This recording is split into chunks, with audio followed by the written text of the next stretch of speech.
Experience the fusion of deep suction and therapeutic heat, leaving you feeling restored. Discover a new level of vitality, empowering you to thrive. TheraVolt Cupping. Restore, empower, revitalize. Now available at SoothHub.com. Save up to 40% using my discount code Daphne at checkout.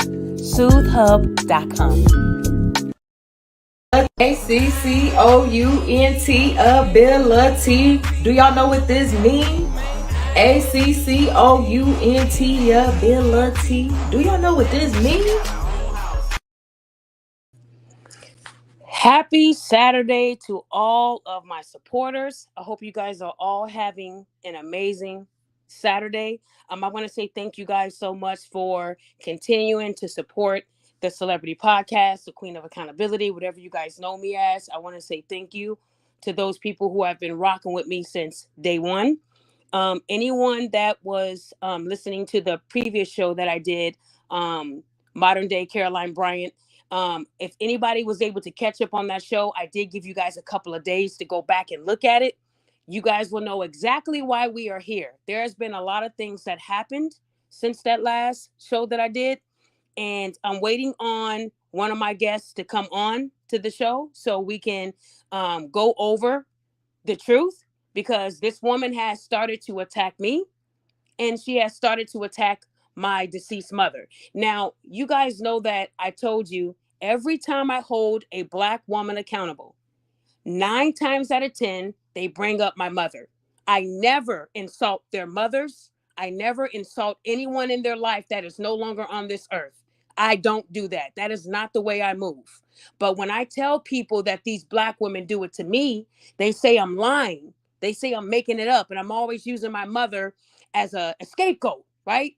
And I'm going to show you guys what this woman said about my mother. And I'm going to show you her mother, because I want to show you that I don't insult people. I don't talk down on people unless you come at me first.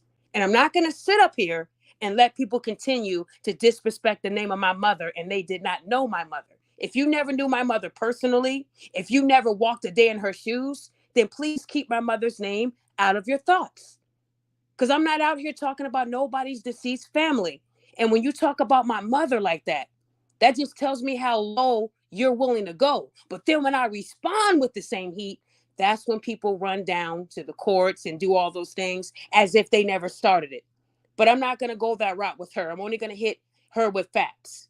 And the last show I did, I didn't even tell y'all her name. The reason why people knew who she was is because she came onto my page and started insulting me. Then she turned around and did a Facebook Live calling me a bitch, saying, oh, if you don't want your dead mama brought up, then shut the fuck up. Your dead mom is deader than dead. You know, going in like she's a tough talker. And I know she's not. But see, if I reciprocate that energy, then I'm on a docket. Y'all see what I'm saying? That's what they do. It's called the bait and hook. This time I didn't take the bait. This time I let her say what she said about my mother because I knew she was mad about being caught. So when they get caught, they want to be the victim, and then they want to play this scenario like I attacked her mother. So the first thing I want to do is remind you guys of the first video. Y'all remember this picture? It's from the first video I did. This was one of the photos that I took off of her public Facebook. So anything that I use, it was on the web, and it was public. It was not private. Nobody sent me a private picture and said, hey, here's a picture of her. Nobody has it. It's nowhere online. No, we didn't do that. So this is her. If you guys can remember this. If anybody remembers, she put this on her Facebook. She said that this Uber driver wanted sexual favors from her and even told her to let her 2 little kids watch. Everybody got so concerned about this woman, and they felt like what she was saying was true. So they started to attack this man. Not only did they attack this man, they started to tell people to book rides in this area and to let them know when they saw this picture. So they knew their location, and that way they can put a bullet between his eyes. That's how serious this got. And see, I don't think Black women understand what they're doing out here. And then when another Black woman calls you out, all of a sudden I'm harassing you. All of a sudden I'm stalking you. She told everybody I have been stalking her for a year now. But she posted the bullshit in May, and I didn't see it until June. But according to her, I've been stalking her for a year. So her followers started to inbox me, calling me a bitch and saying that I've been stalking her. How the hell could I be stalking you for a year when I didn't even know you last year? You see how these black women like to flip the script and make you look like you're the criminal? That's what she tried to do. She started spreading that. But see, when I tell people to do their own research, everybody could have came to that post and clicked on those three dots and saw she edited the post. The part she took out was the part about the police knowing, because they didn't know. See, this woman was dumb enough to do this out loud, but she wasn't smart enough to think that, you know what, maybe this will get into the wrong hands and someone's going to hold me accountable. But the part that she didn't do, she didn't file a police report. She told everybody she did. She told everybody she was going to do a live exposing me for lying. But check this out. The live that she did was actually just name calling. She did not provide any receipts.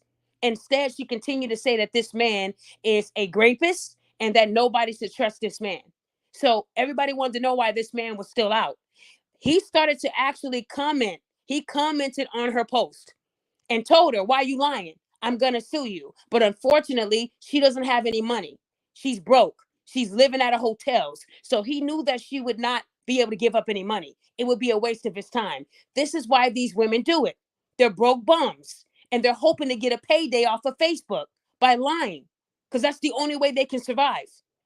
They know that you can't sue them. It's civil. They know that it's going to cost you more money to actually sue, and you're not going to win anything because she's broke, a single mother with kids. See, so unfortunately, he won't even be able to get money out of her because she doesn't have any money. So y'all see the way they set all this up for a man to fail? But those allegations that she said about this man, this right here won't go away. It was shared by over 3,000 people. And those are just the ones we can see that shared it through her Facebook. Some of them could have took a picture. Some of them could have ran his plate. Do y'all see what I'm saying? Right now, there are people right now that don't even know that she lied, and they're still looking for this man. So every writer he picks up, he has to hope they didn't see this. But you black women think that what you're doing has no consequences, but it does. Y'all can call me all the names you want. That's not going to stop me from holding you accountable for doing something wrong. Nobody else is going to do it. All her black girlfriends were telling her, it's okay, sis. We got you. We got you. Nobody's telling her, hey, what you're doing isn't right. And it's all fun and games until she becomes a hashtag. Because some people they don't play about their life. They don't. So if they knew this whole time you had a mark on them, people don't handle that well.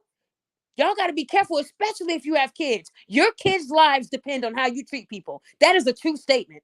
Because if you're out here lying on someone saying that they raped you or tried to rape you, and you're ruining their livelihood and their careers for the rest of their life, some of them say, you know what? Everything's already gone in my life. I might as well go for the juggler and do. That's how some of these crazy people think. And they don't just go for you. They go for anybody attached to you, your kids, your family. So why would you even do that? Why? Okay. So the first thing I wanted to show y'all, when I put this show out a week ago, I told you guys about that black woman who thought that the Hispanic Uber driver was kidnapping her and taking her to Mexico. So she killed him. I wanted y'all to see that because a lot of people said, no black woman did that. You're lying, Daphne, queen of accountability. Well, here's the proof of that, guys. An update now. Phoebe Copas, the woman charged with murder in the death of an Uber driver back in June, is out of jail and awaiting trial. As we reported, the 48-year-old Kentucky native was visiting El Paso at the time of the shooting, and she claims she believed 52-year-old Daniel Garcia was kidnapping her to Mexico as he drove the assigned Uber route on the US 54 near Loop 375. Her bond was lowered to a $500,000 split bond. Copas posted bond that afternoon and was released from the El Paso County Jail. Now, a jury trial is currently scheduled for February of 2024. So do y'all see that? She thought this man was kidnapping her. And instead of her alerting Uber by pressing the emergency button, she took the law in her own hands. And she's going to be having a trial at the end of this year. She's going to trial because she took this man's life. And this man was not trying to kidnap her. People keep forgetting that Uber keeps track of all their drivers. So the minute you go off the route, I was told they alert people, hey, is everything okay? If you say no, they're going to handle business. They're going to stand on business. So how come you women don't activate the emergency button? How come you guys don't do what Uber tells you to do to protect you? If you would have alerted them, they would have had the cops on that driver before he got to the destination, right? But see, women don't want to get in trouble for lying. So instead, they tell you a good story because they know that they're not going to get in trouble because they didn't get it in writing. They're smart enough not to file a police report because they saw what's happening to Rhoda Osmond. Y'all feel what I'm saying? And then the minute you hold them to the light, they start to talk about you. They start to say you're stalking them.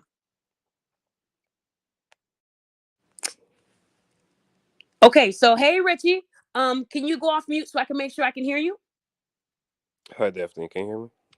I can hear you great. Wonderful. So you guys, Awesome. my special guest is the Uber driver that the young lady lied on. And he's going to tell us his side. I want to remind you of the liar and what she said. Remember, she said that this man kidnaps girls and children. I want to remind you she did not provide any receipts to this account. She said that he tried to kidnap her and her kids, and he was very aggressive and screaming and cursing. Her kids had no locks or knobs on the door, trapped him in the car, and then she offered to give him money and then offered him sexual favors. He's sick. Nobody should accept his ride.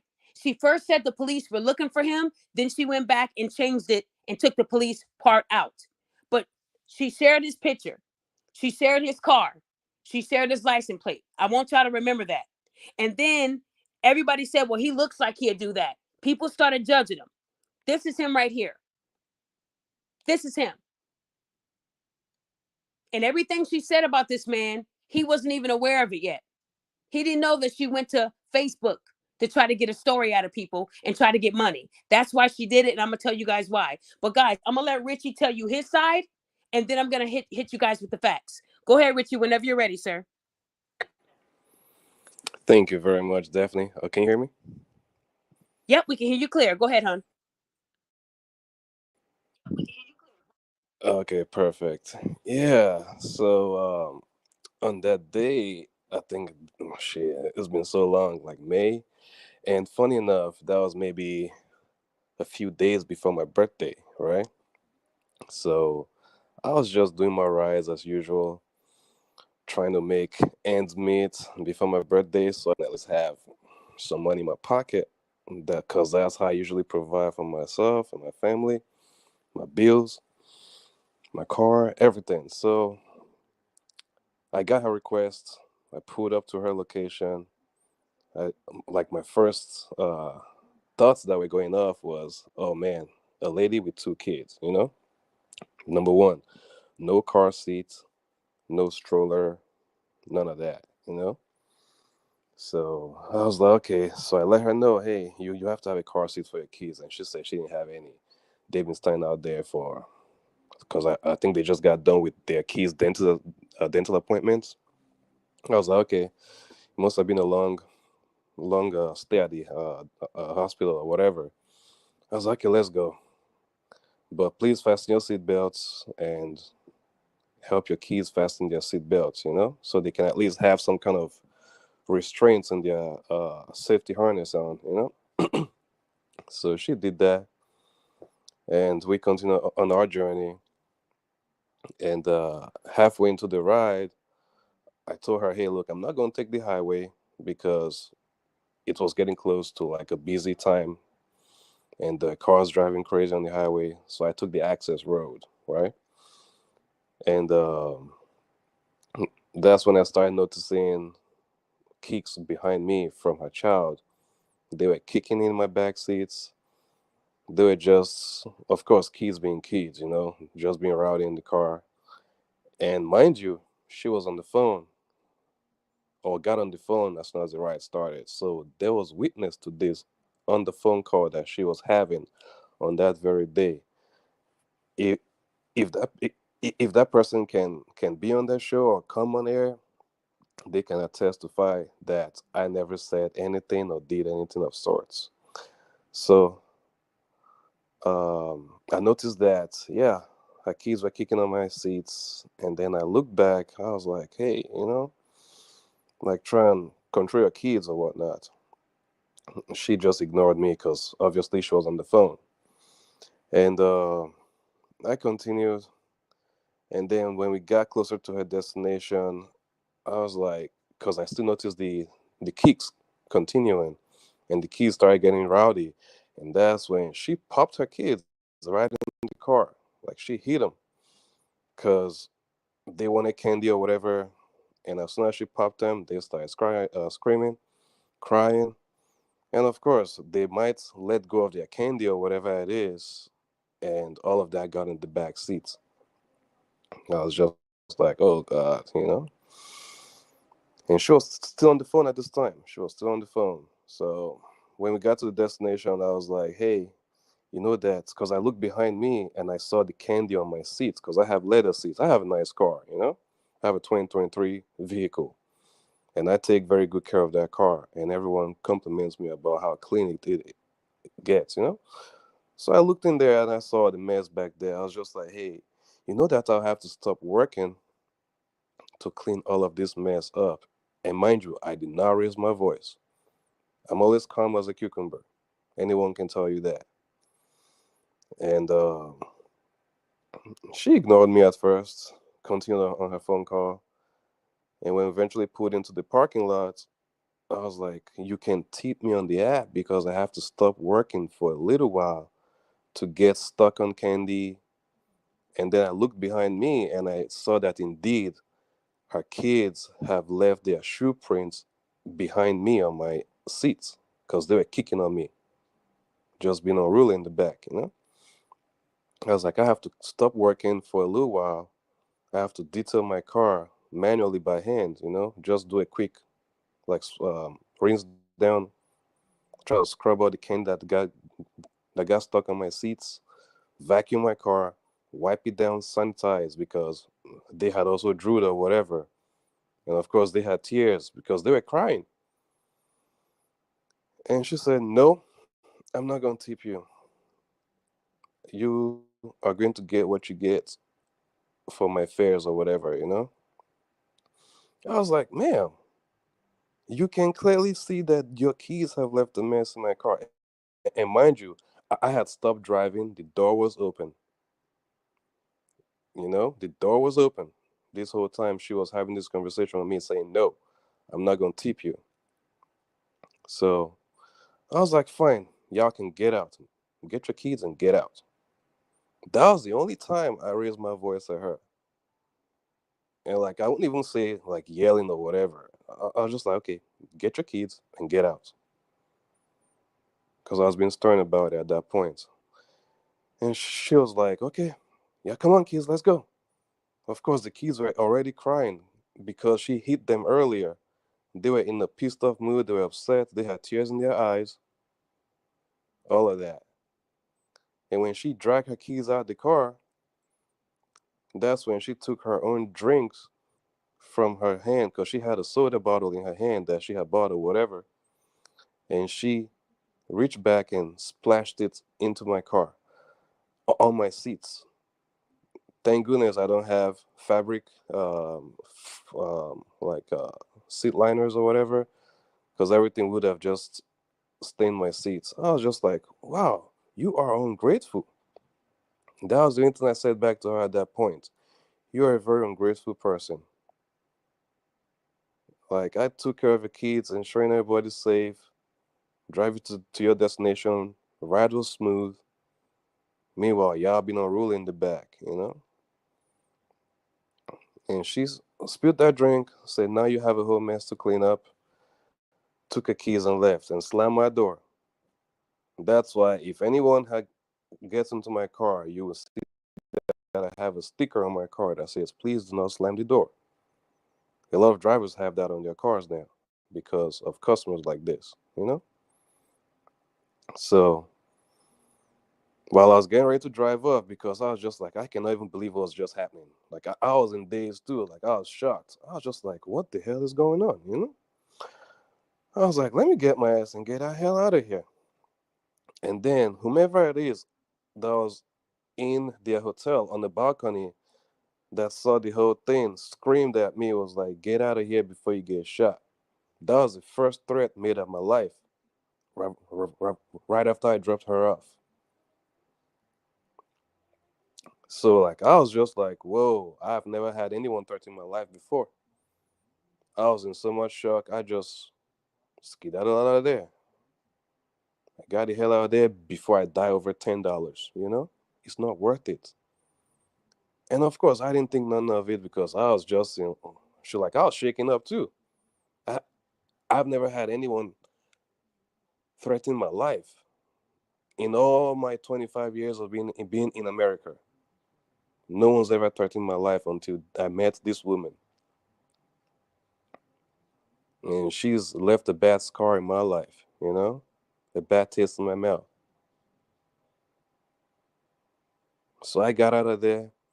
I drove all the way to a school. Actually, I drove all the way to my old community college, Richland College. I drove into the parking lot.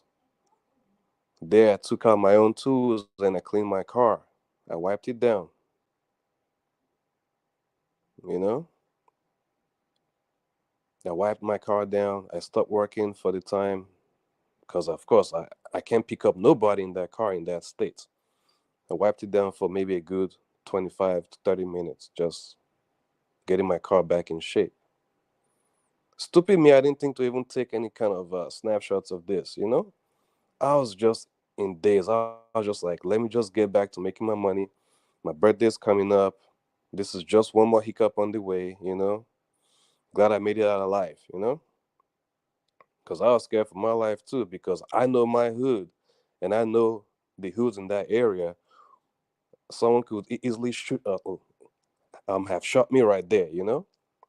So, like, I was still shaking up while just trying to get my car in order, and I finally did. I got back online, went about my day. I didn't think nothing of it. So I was just like, some people are crazy. Like, that was a crazy woman I just got in my car. And then I got home and I told my best friend, I was like, girl, you will not believe what happened. This lady spilled her drink in my car and, like, freaking left a mess.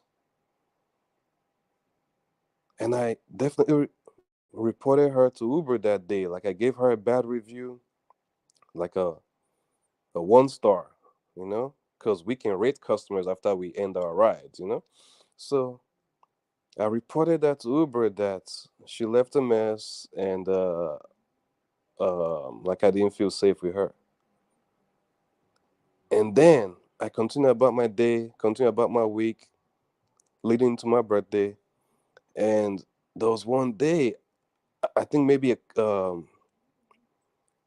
3 days, no, I think maybe a week later, li- like I was giving a ride to a customer, or like I would say, not even like up to a week. I was giving a ride to a customer, and in the middle of my ride, I noticed my account just went off.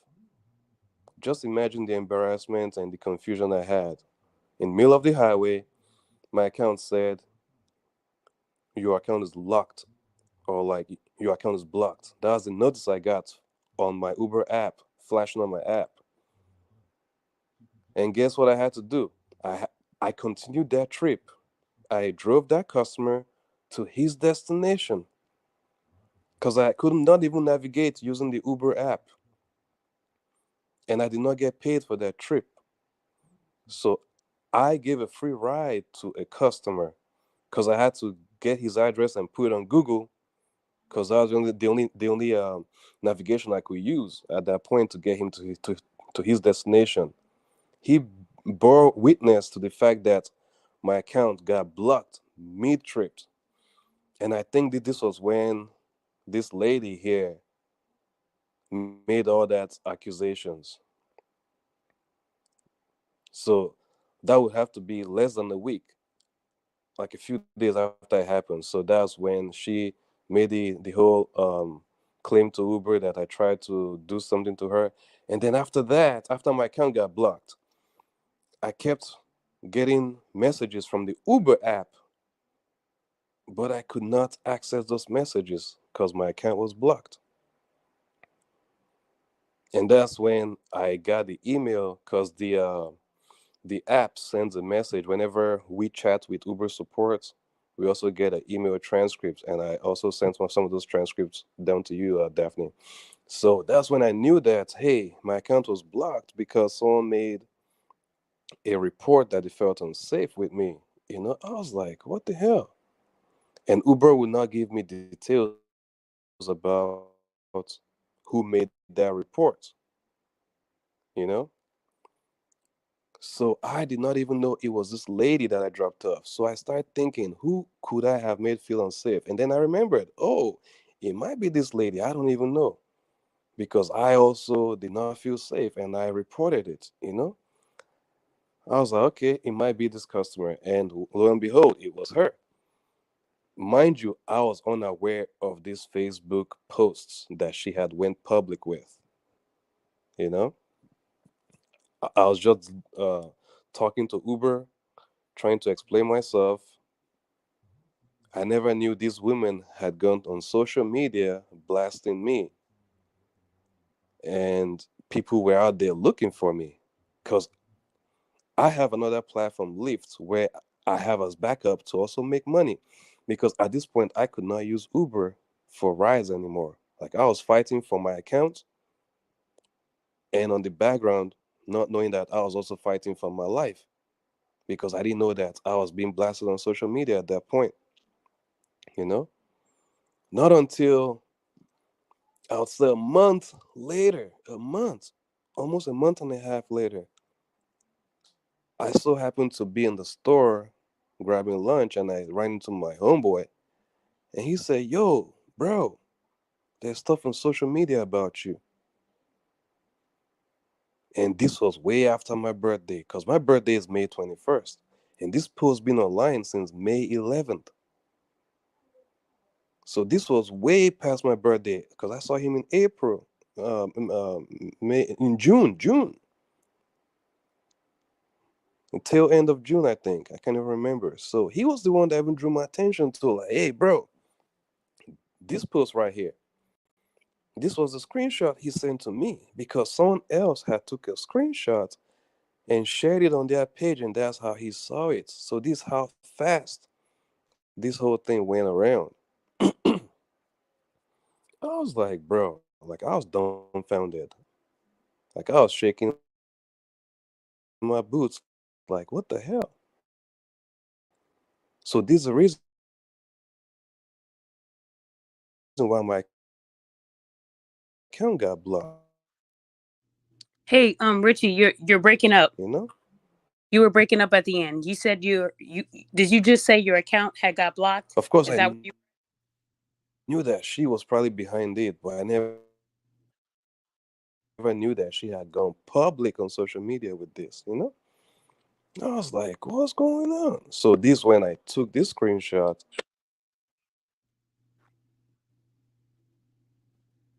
yes, rides on Uber. So like um that's when my account got blocked in the middle of and also confusing. So it was just a whole mess. And I've been messaging Uber back and forth.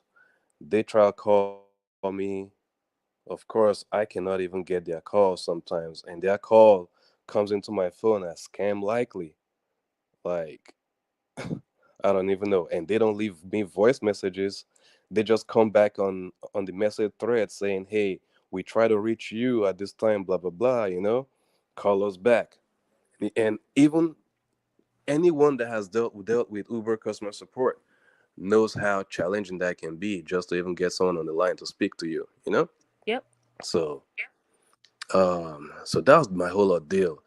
And not until my homeboy told me about this post, that's when I realized that, hey, I am being blasted on social media for something I did not do. Right. You know, if anything, I wanted you to leave my space. I wanted you to leave my property. Like, I did not want anything to do with that lady. You know, I did not want no parts of her. I did not ask for anything. The only thing I asked for was a kind tip, you know, which is an option. after you end the ride on Uber, it gives you an option to leave a tip on the app, you know? Mm-hmm. And I've even had customers where they are running late. They want me to not pick up anybody because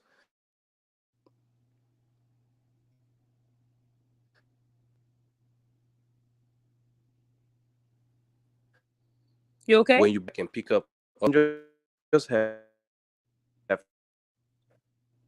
tip Hey, me just Richie. that I can take only them to their destination. I've had people tip me for different reasons.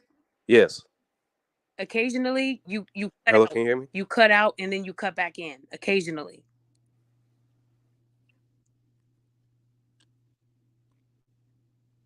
Oh, I don't okay. It know. might just be a network issue. How about Yeah. now? You can hear me properly? Yep. We can hear you. Yes.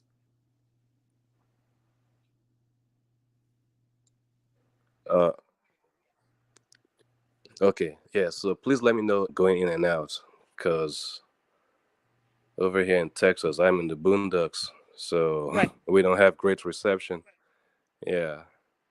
Yeah. So that's that's pretty much how I knew about this whole social media post and how she was defaming my character and making these false accusations that I tried to kidnap her. If anything, I wanted her away from me, and I wanted to be done with that ride as fast as possible and continue the rest of my day. I did not hold that woman and her keys against her will. My car is a brand new car, 2020-23. It has all the locks and the knobs on there. I have no child lock active on my car. And you should also know something that with these newer cars, even some of the older cars, they have this feature where if the car has not come to a complete stop,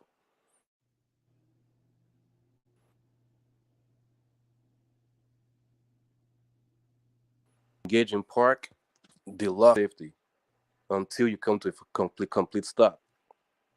And when I tell you that the car was open, even before I stopped, that door was open because she because I wanted her gun and she was just being unruly, you know. Right. So I mean, there was no claim, and people have and folks have been in my car. They see that my car is in full working order. All the safety features are good and up to date to standards. I have locks on my door, but she claims I have no doorknobs on my car. So how did she even get into my car in the first place? You you have to pull a handle to get into my car, you know? Correct. Correct. So my car has doorknobs. And trust me, I have seen cars without doorknobs in the parking lots that also do Uber, rideshare services. I have seen cars without a door handle that you can pull from the outside to get in, you know? And they are still giving rides. Wow. So tell me why did this? Yes, trust me, I see it every day. Like I've seen a whole bunch of beat up cars doing Uber. I have been inside of a beat up car, like trying to get from point A to point B. You know, And I do not complain. Cause I'm just trying to get to where I'm trying to get to. Like I don't care who comes to pick me up. I just want to get to where I'm going to. You know, right. for her to come on here saying that my car do not have doorknobs, that's just number one false claim. And then try to say that I try to kidnap her. I try to demand. Oh my God! Like I would never stoop that low. I would never. If I mean, like a lot of times, I do not even engage with my female passengers because of things like this that could potentially happen. Like I have had a whole 45 minutes ride to the airport, and I did not say one word but hello, hi, how you doing? And we continue on our journey because I am so scared to talk to female passengers now or even engage with them. Right. If they engage with me, ask me simple questions, yes, I will speak back to you. But I will never engage with anybody first, you know? Right. That's how so That's how traumatized I am now. Just because, eh, just because of things that you say could be turned against you, or like one missed joke that you think is an innocent joke can be construed as you being a pervert or you being harassing them sexually, because that's the world we live in right now with women. So, Richie, it You sounds know, like you might have to move around a little bit because you keep cutting out. which I Are mean, you some like of in them. a You know, so Richie? that's why. You know, Richie, you might uh, have to move around a little bit wherever you're at because you keep cutting out. yes. Okay, okay. While you're Oh, finding a better spot, how about now? How's the let audio? me catch people up to what you just said because I know you're not as loud as me. So, guys, what Richie was saying was when he accepted the ride from the woman, he noticed that she had two small kids and she did not have a car seat. But they came from a medical place, so he figured she probably had a long day. So he still gave her, the opportunity to ride in his car, even though usually he would not because she didn't have a car seat. They were going to a hotel. So what he also said, which made perfect sense, her two small kids were kicking the back of his seat. Now we all were kids before, and that was fun doing it to people. You see people doing TikTok videos on airplanes where people bring their kids on the airplane and they're kicking the person's seats in front of them. Kids do it not thinking that, this is wrong. The parents have to tell them to stop. So the kids were leaving, their footprints when you've been in like the, dirt, and he has leather seats. So I'm already picturing what he's talking about. On top of that, they're eating snacks and getting a mess. Kids are supposed to do that, but it's the parents' job to respect the car they are in. It's not your car, it's not your property. So he said that she did hit her kids and got them riled up, got them crying and upset. So it was just a big mess. And she was on the phone, not respecting him. So when they did get to the destination, he told her, I deserve a tip because I'm going to have to stop working to clean out the vehicle. She poured a drink in his car, her soda that she had that was in a bottle. She poured that in his car in his leather seats. Now, he was thankful that he had leather, right? But still, she disrespected his car and poured that in there and didn't tip him. And then whoever she was meeting at that bummy hotel yelled at him from the balcony, he better get the fuck up out of there or they were going to shoot. So do y'all understand what this man went through? And then that wasn't the end. That wasn't. He went, had his birthday a few days later, lived like, and then he ran into his friend who said he saw her post that went viral. When I told y'all it went viral, it was shared by over 3,000 people. That's viral on Facebook. And that's how he found out. And then he went on to her post and said, "You're lying on me."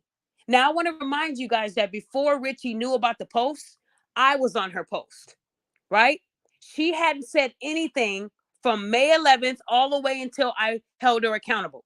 When I finally held her accountable, she had a lot to say. But during the time that she made that lie, I even commented.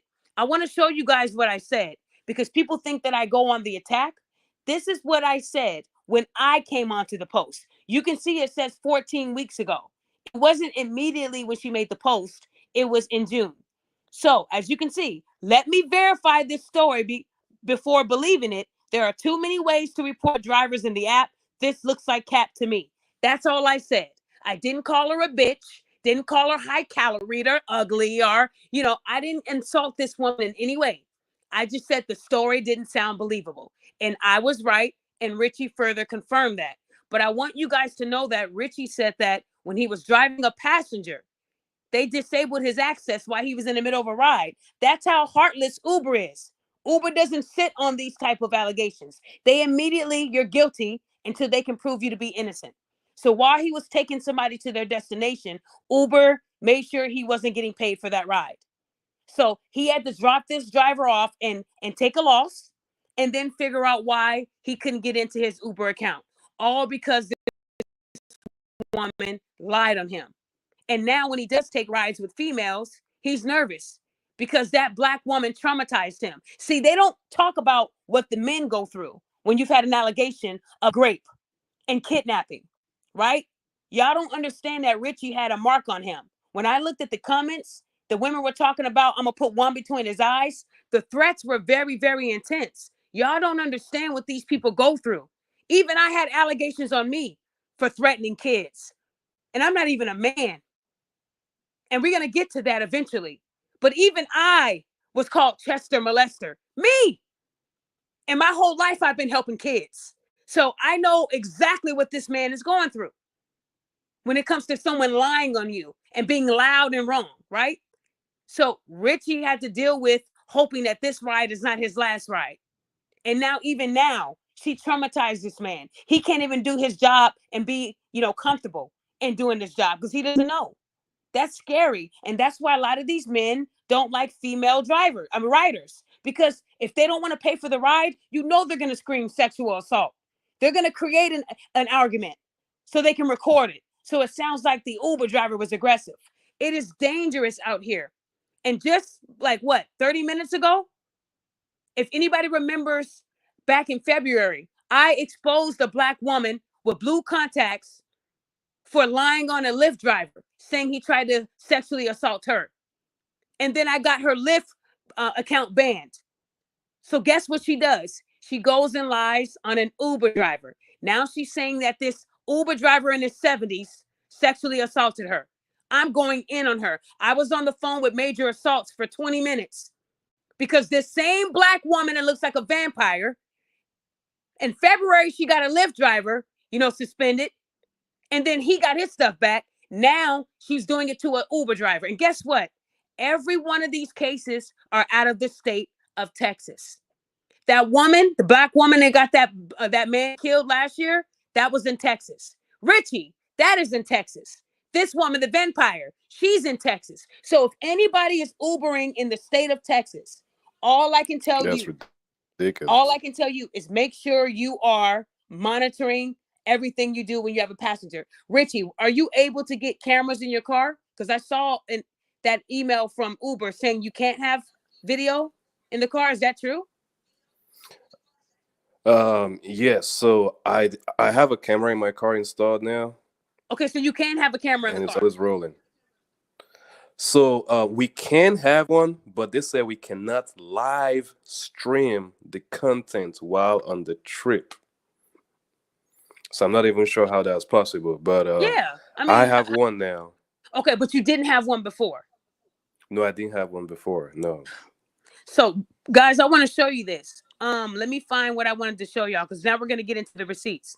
So this was one of the receipts that I showed you. Here it is. This is what I want to show. So as you guys can see, Uber told him, you know,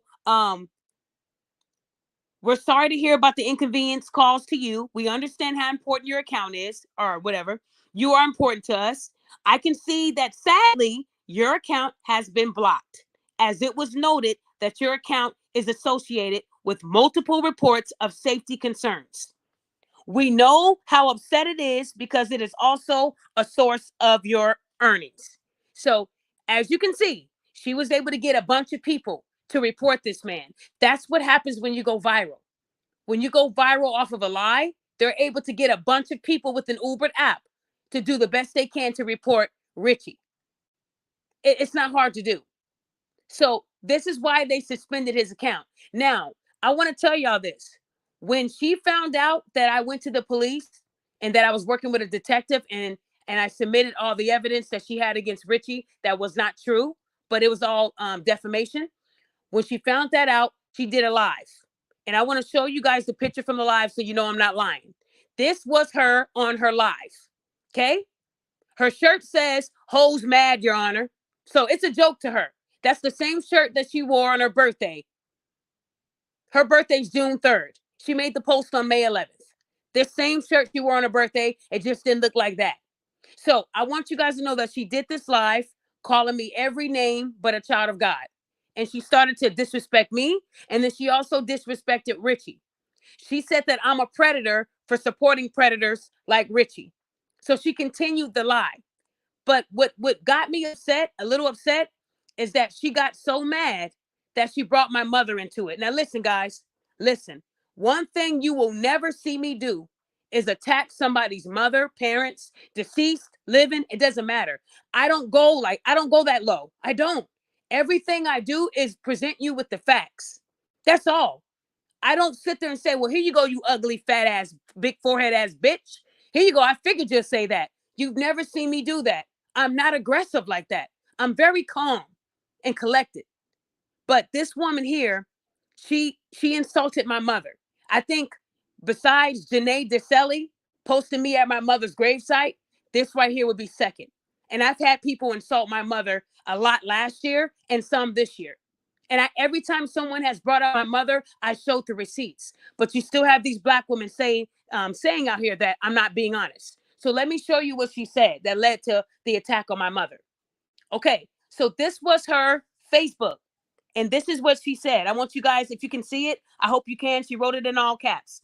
I will be making a full video containing her podcast because it's a lie. She's saying everything wrong and giving you the wrong details to make her lie sound more realistic. The police was called first and report was made. Facebook was posted later that day. Also, he never pulled over, never said that. He dropped me off at my actual location because he knows the police was tracking him. A full story will be given because she lied and said I got paid from this post. Blah, blah, blah, blah, blah. She's doing this for clout. Blah, blah, blah, blah, blah, blah, blah. If you get towards the end, she's degrading black women. That's her job. But she can keep my mother name out her mouth and worry about her own dead mother. Do not get on this app dragging my kids and my mom along with me because I am the one to go back and forth with. I have all my receipts, honey. Don't speak about. And let's wait till it goes to the next one. I know some of y'all still reading this. It's going to cut to the next part. So it stops at don't speak about. Now, you see, she brought up my mother already on this first part, right? But it gets a little bit deeper. I'm waiting for it to get to the end. This was a lot, so I wanted to make sure you guys could read it. So let me know when y'all done. It should cut to the next part. Okay, there we go. And she says, receipts, honey, don't speak about nobody mother if you don't want yours brung up. She's deader than dead, ho. Y'all see that, right? She's deader than dead, ho.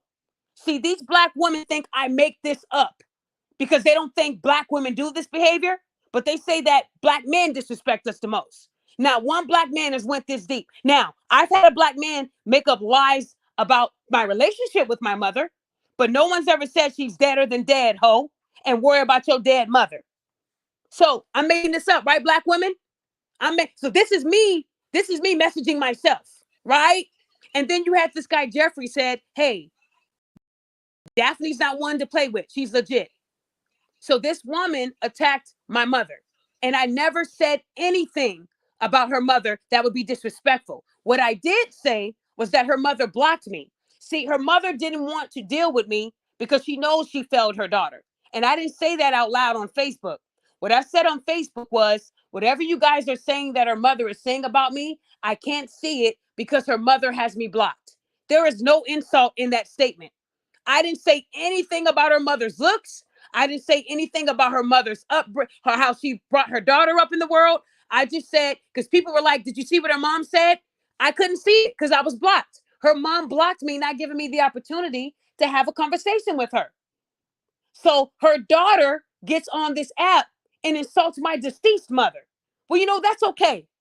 My mother passed away when she was 39 years old. That's the age I'll be this year. And no matter what you guys say about my mother, I turned out just fine. I have 4 completed college degrees. 2 are master degrees. I'm married, in my practice, doing everything that I've been wanting to do in my life. And my mother did that and only lived to be 39. Your mother is still alive. And your stupid butt is online putting lies out there, trying to hurt people. And you're a mother with 2 kids. So I'm questioning now how you were raised. Your mother is still living, breathing, smiling, thriving, and you online doing this bullshit. See, these black women love to attack me because they're so angry that my mother did right and she's not even alive. So these black women love to attack me in that spot. So let me show her mother. And I'm not going to say any jokes, but I want you to know that this woman has a mother. And this is her mother right here. I'm not even going to tell you her mother's name, but this is her mother. She brought her mother onto this post by tagging her. I just couldn't see what her mother was saying about me. So only advice I can give you is if you're going to talk about someone's deceased mother, just make sure your mother's page is private. Because when she started talking about my mother, everyone started posting pictures of hers. I wasn't one of them. But I just find it odd how you have so much to say about someone that isn't alive. This is her mother. That's all I'm going to say. This is her mother who raised her. Y'all can come to your own conclusions.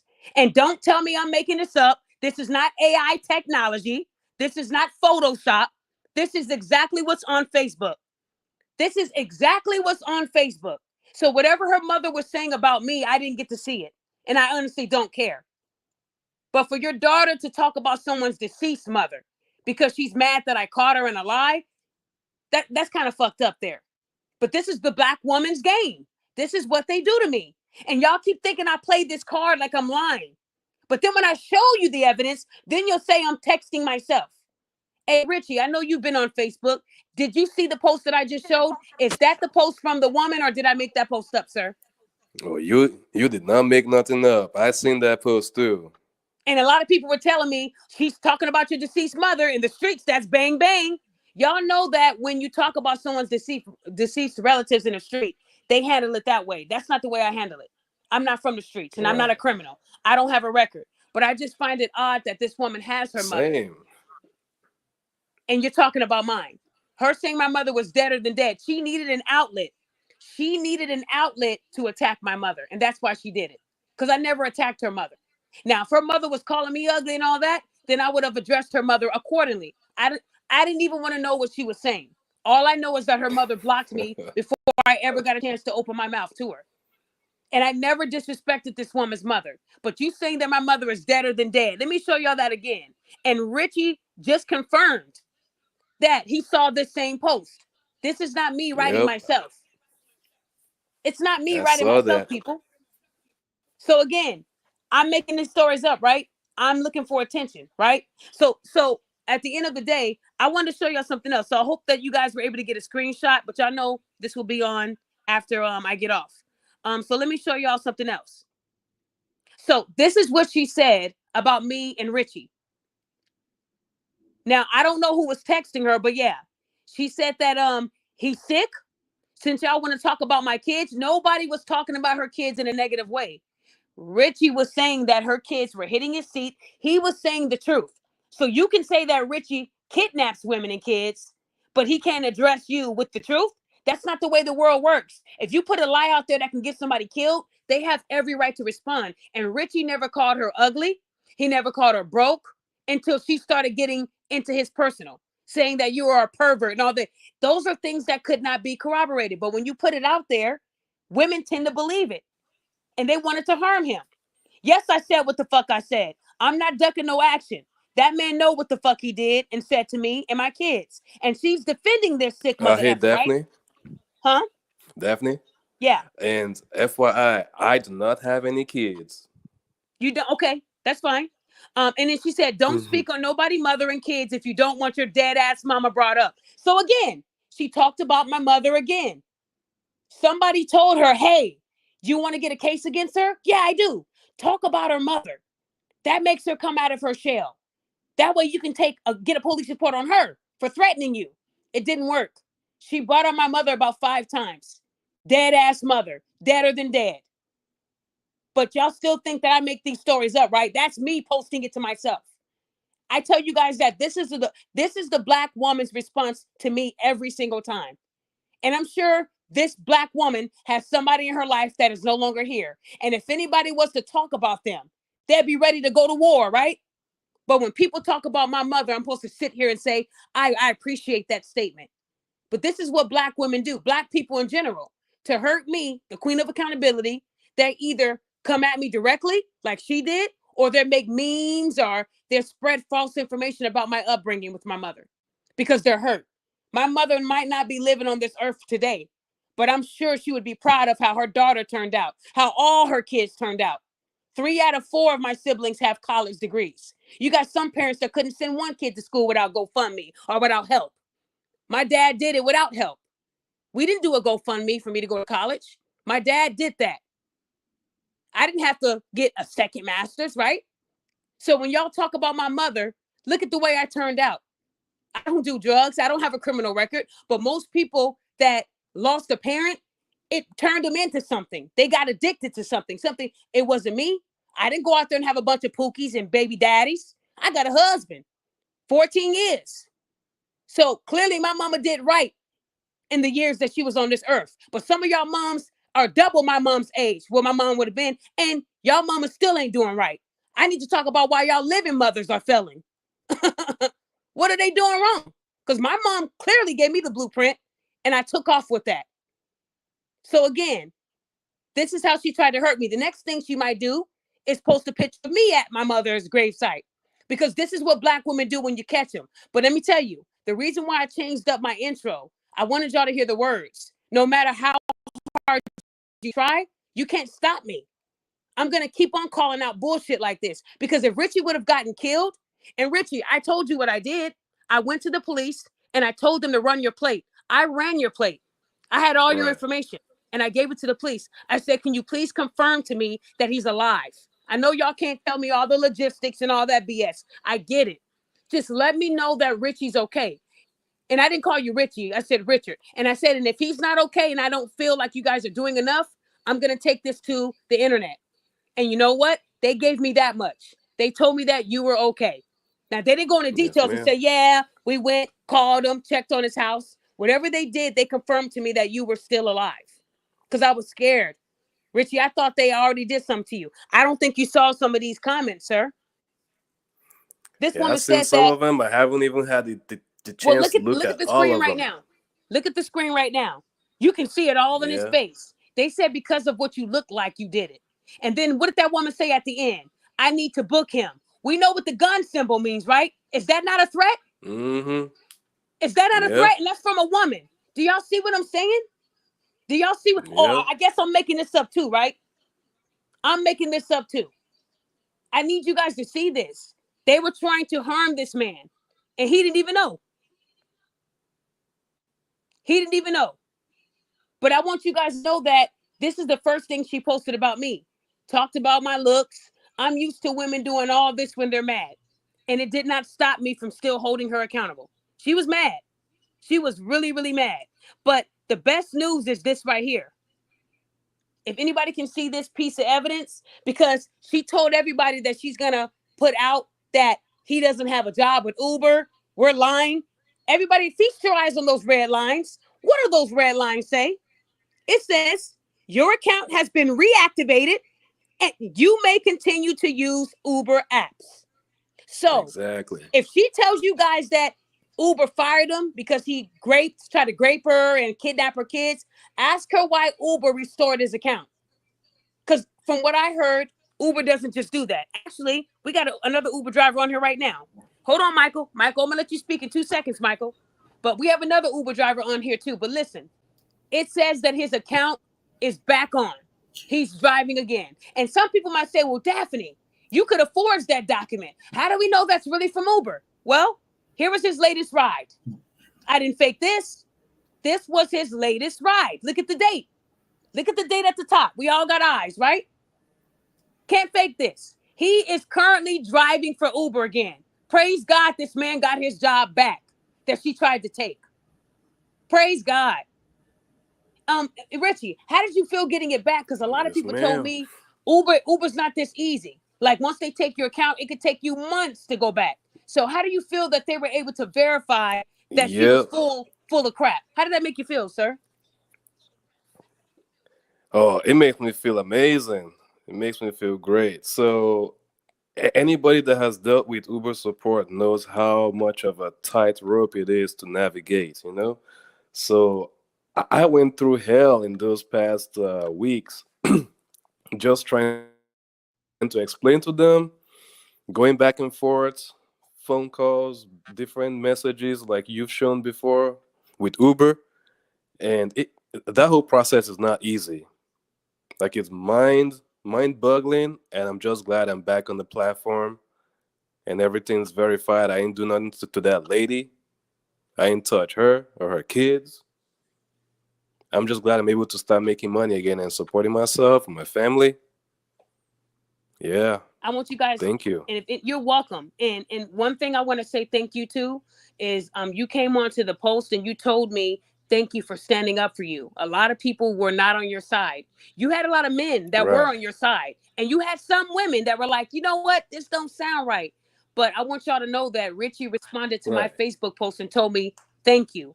And when people say thank you to me, I don't do it because I wanted them to say thank you. I did it because that's the right thing to do. I didn't want Richie. Listen, y'all, me not knowing the status of where he was, it bothered me because I wanted to make sure he was okay. A lot of those women were threatening to kill this man. And you had a guy saying, everybody book in this area. When you see this picture, hit us up. We'll pay you. So what would have happened if someone booked him and they hit that guy up? Do you think he would have prayed for Richie? Do you think he would have told Richie, great job? No, he would have tried to hurt that man.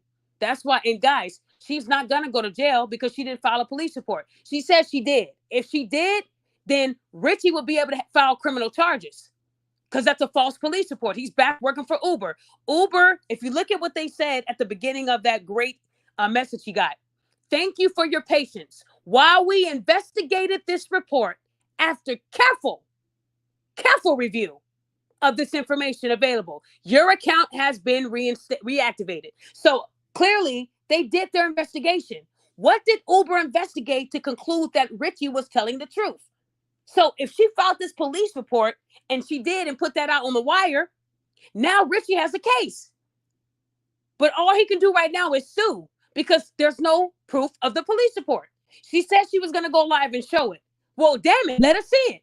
Because then if you did do that, he has proof that Uber investigated it and found that to be bullshit. Now Richie can file charges. See, false police reports are big in Texas. You're going to get in trouble. What happened to Rhoda? Rhoda filed a false police report. So I need y'all to understand that, Richie has all the cards. We're just waiting for her to tell the truth. If she never produces the police report, y'all know she didn't because she didn't want to go to jail. So we have Michael. Michael, I know you drive for Uber. You said you wanted to add something to what Richie was saying. Go ahead, dear. Hey, what's up, celebrity? Hey, what's Richie. Up? While you talking, I'm going to show that picture again. Go ahead, sir. Okay, you can hear me, right? Yep, go ahead. Okay, cool. I just wanted to say, Richie, I'm really, really happy to hear that you are okay. You are alive and well, and you're speaking to us right now in 4K live right now. So thank you. That's thank really, you, sir. What's up?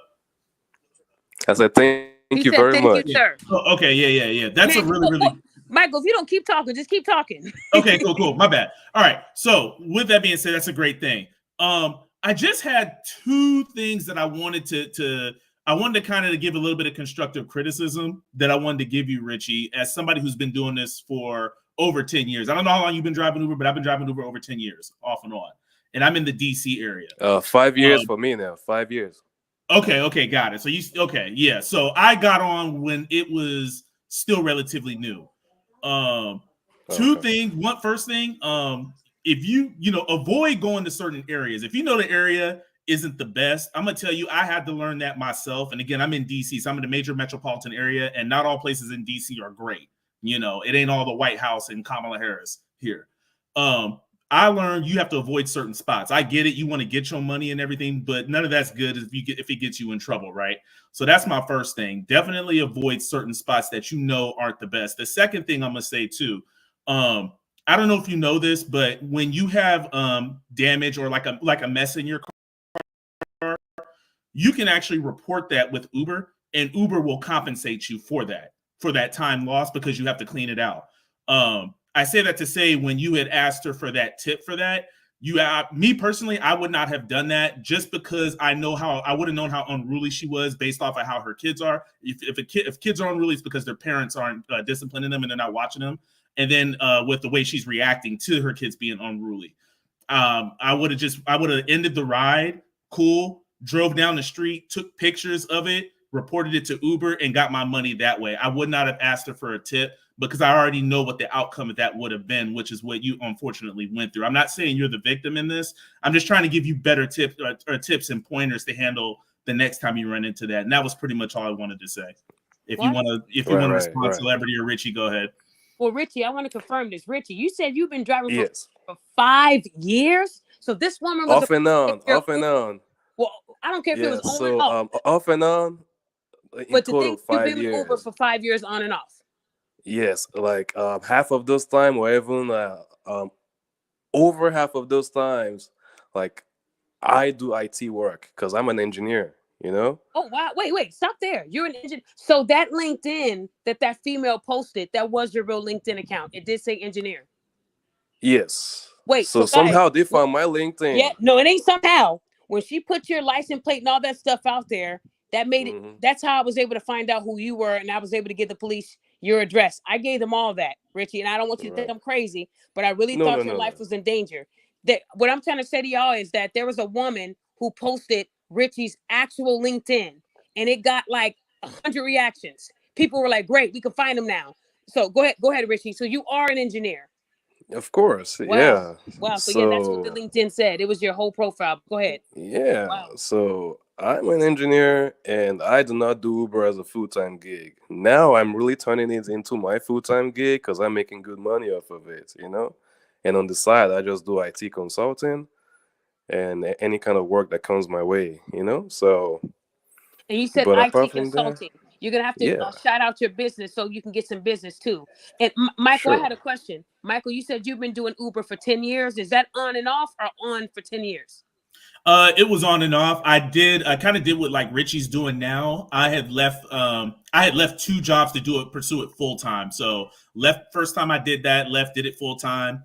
Didn't work out. Then I, got back in the workforce. Then I left my job again to do it full time again. And I was also running a business as well. Full time. I wanted to full time run my business. And then that kind of like crashed out. So now I'm working full time again on it. So yes. Okay, and in those 10 years, did you ever have any unruly passengers like he did? Yeah, so it's funny. I was thinking about this event, this experience I had. It was somewhat a similar situation. Now, this lady, she didn't have kids, okay, but what was happening was, but the same thing. She was on the phone and she was being loud. Now, I don't mind people talking on the phone, but she was being so loud that it was distracting me from driving. And so I had asked her to, calm her, to speak in a lower tone, and she got rude with me and she got belligerent and whatnot. And I was like, okay, well, whatever. I was just asking, really nice to do that. I was like, okay. I kept driving. And as I drove, she was like, that's what I thought.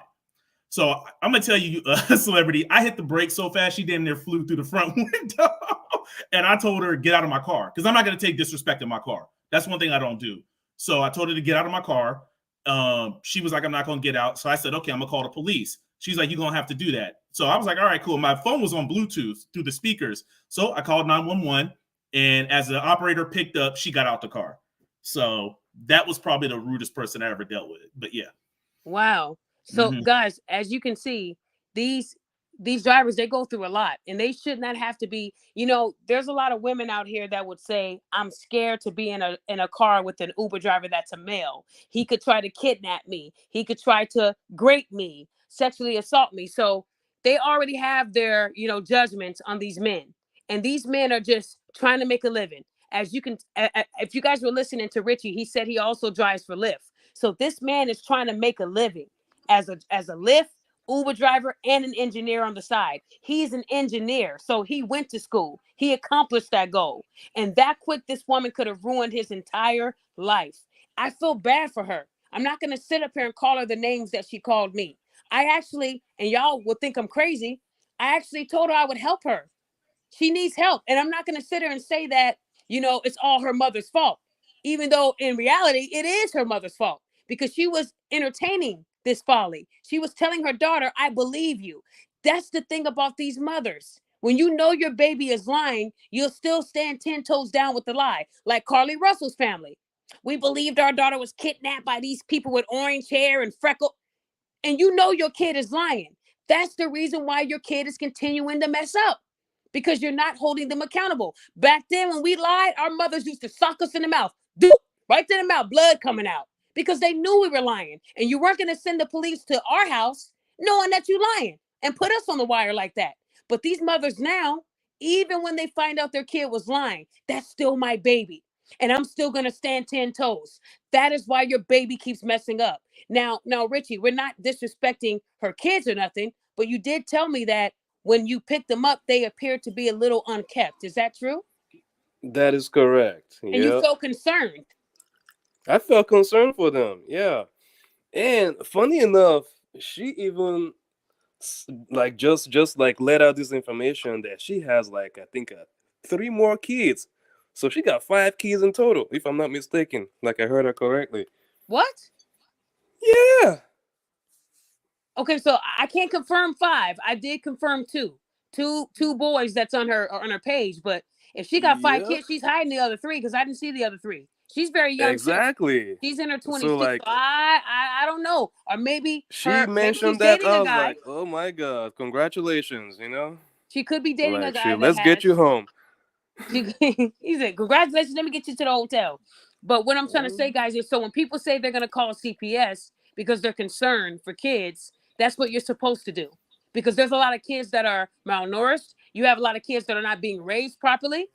And you're concerned. And as citizens, we're supposed to do that. But see, you have these mothers that would say calling CPS is going to land the kids with the wrong people. That is incorrect. Now, someone that's worked in that type of environment for many years, and I was really good at my job, I want to remind you guys that when we take kids from the home, we don't take them and instantly find them a new family. Here you go, little Timmy. Here's your new family. No, we give the mother a chance to clean themselves, or the father to clean themselves up. Then you got to stand in front of a judge and show the judge what you did to change your behavior. And then boom, you get little Timmy and Timothea, whoever they are, you get your kids back. So I want to remind you guys, please listen to this. When I call CPS on people, they don't instantly remove their kids and give them to a new family. If they're doing something illegal or something that can harm their kids, they will have a chance to fix the behavior. And if they choose to not fix the behavior, then yes, you can permanently lose your kids. But guys, it's steps and levels to it. So understand that when people tell you she's getting black mothers' kids taken away, that is not true. But if you're online or you're doing something like what Richie experienced, you see kids being, unkept or being abused or anything that looks wrong, you can report it. They would rather you be wrong than to be right. Y'all feel what I'm saying? But if you're right, they have to step in. When I had to take kids out of the home, I didn't like doing that because the mothers knew how to put on a face and say, they're coming to take you from me forever. Kids here forever, and they start going crazy. Then I'm getting punched and scratched and hit by these kids. You can't take me from my mother. And we have to. But if the mother loved their kids, we wouldn't have to be there in the first place if you did your job.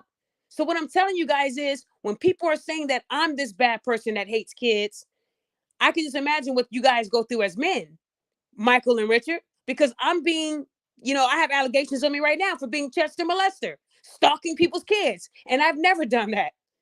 But people love to make it sound like that because it sounds real, right? And then when I put the truth out there, that won't go viral like her lie did because the lie was more believable.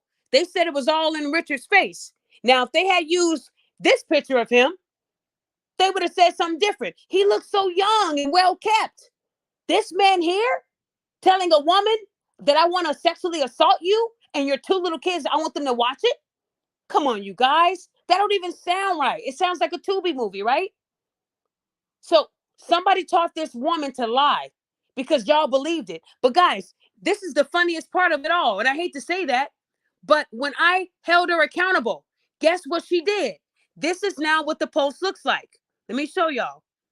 I know I got a picture of it. Hold on. This is now the post.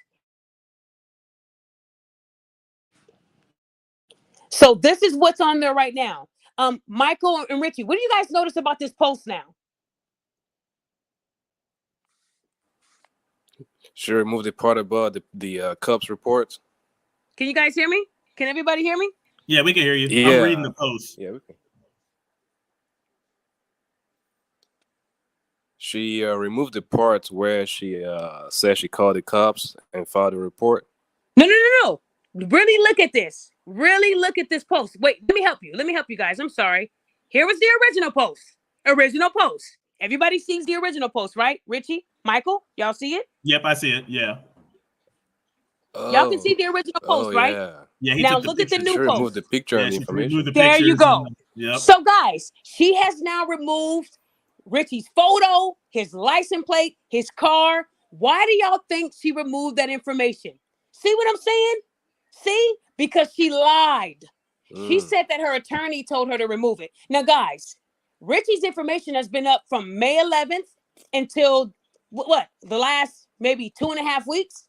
And now your attorney told you to remove it? No, she knew she lied. She lied. Now the only thing that's there is her words. So guys, remember a week ago I told y'all she made that post to get paid. She got 3.1 thousand shares. You don't have to be verified on Facebook to get a check. She got paid off of that post.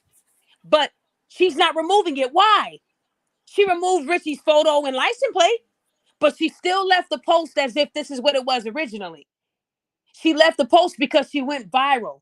So now I'll remove Richie's stuff so he can't sue me. His name ain't on here, but I'm still going to make that Facebook money. That's why she did it. So when I told y'all a week ago why she did it to get paid, she called me a liar. So then why is the post still there now? You already took out the most important parts.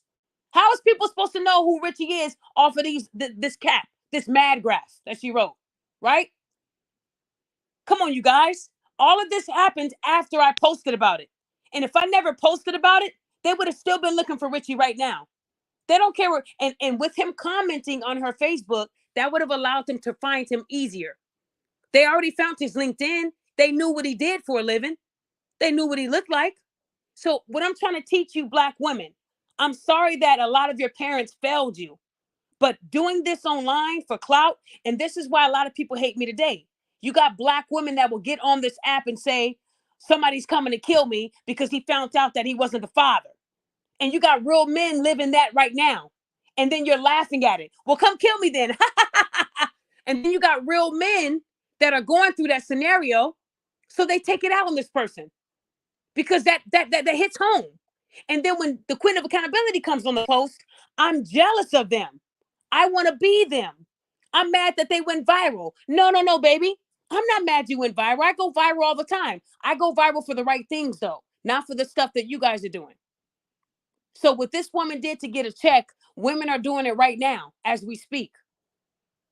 And people think that, well, they should know that she's just playing because her Facebook says she's a writer. That don't mean nothing. These street dudes are not going to look and analyze your page. They're only going to look at the post that went viral. And let me tell you, this woman that put out that her baby daddy was coming to kill her because she told him it could be 4 of the guys. That's the kid. That's the kid's father. There were real men on that post that didn't think it was a joke. I took 100 pictures out of 3,000 comments. I took 100 screenshots of threats to this person's life.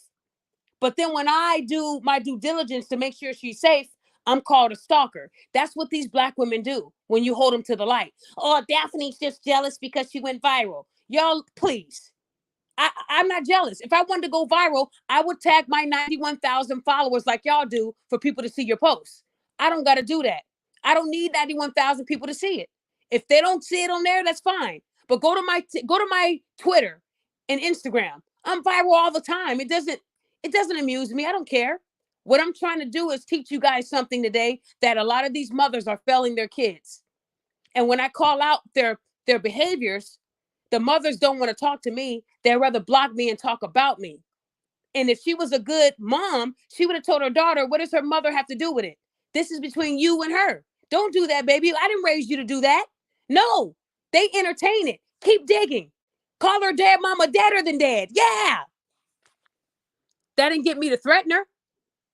I didn't go to the police saying, hey, she said my mother's deader than dead. No, I only went with the facts. Can you confirm that this driver is okay? Gave them her social media. And then eventually she started removing things. The live didn't stay up. The talk about my mom, all those things are starting to be removed because she felt bad. But it's okay. I'm a forgiving person because I know that her accountability is going to be tough. You got to teach these girls to stop lying like this. Because if anything had happened to Richard, y'all know she would have been in trouble, right? Because she put it out there on the wire. She literally helped somebody hurt him. Was it the hotel that told him you better leave or you're going to get shot? I don't think they were playing either, being that he was in Texas. They have a right to carry a gun, right, Richie? Am I right? In Texas, you can am I right? Can someone confirm that in Texas you can have your gun, right? Oh, yeah. You're Am right. I right? Stand your ground. Is that a stand your ground state? Or I could be wrong. Need a gun license anymore. Oh, yeah. From what I understand, you don't even need a gun license. So if she went to that person and said, he just tried to grape me, they could have shot at your car. Am I right, Richie? Oh, yeah. And you wouldn't have seen where it was coming from, right? Mm-hmm. So let me ask you this. Now, when you get female drivers, how do you, I know you said you got a camera now and you can't stream live. We know that. But are you guys allowed to Yeah. have like a, I don't want to say a gun, but are you guys allowed to be safe other than the video? Yes. Yes, we are allowed to. It's Because it's Texas. Texas, right? I'm just Yeah. asking.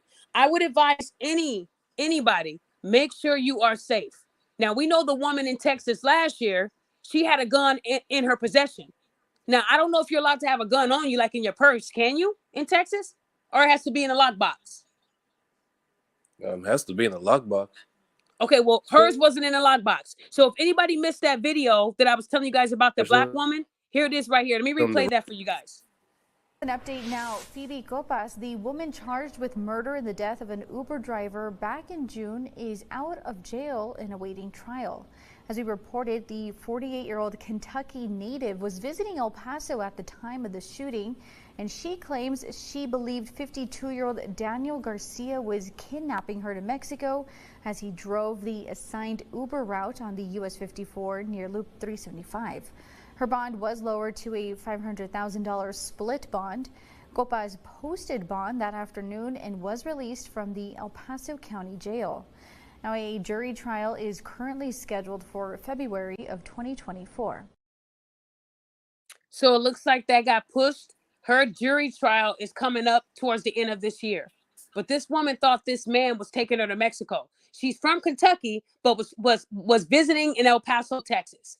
So for some reason, a lot of these scams are happening in Texas. Like I said, Richie, this woman right here, and then the woman I just told you guys about who lied on the Lyft driver, and now she's lying on an Uber driver. That's Texas. Y'all, I'm not making this up.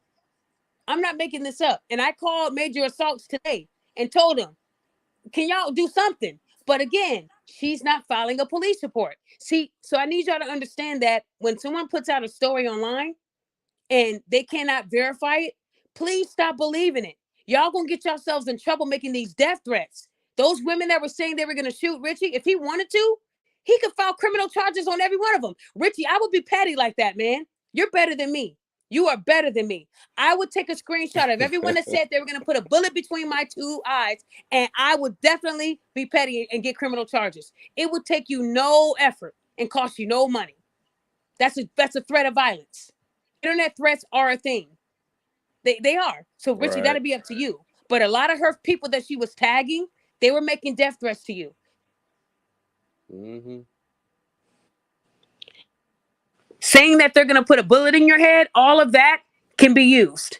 Now, said that you're not going to be able to sue her, because I know a lot of people said that they wanted you to sue. Now, you dropped her off at a motel or hotel, whatever it was. So you're telling me you don't think you would get any money. Is that correct? She's on Section 8 food stamp or whatever it is. She don't even have a house to even be on Section 8. She's living in a freaking donkey-ass motel over there. And, gosh, I don't even think she has a job, you know? Yeah, well, that's not what she told me. Richie, she told Fees for me, tax income money or whatever it is.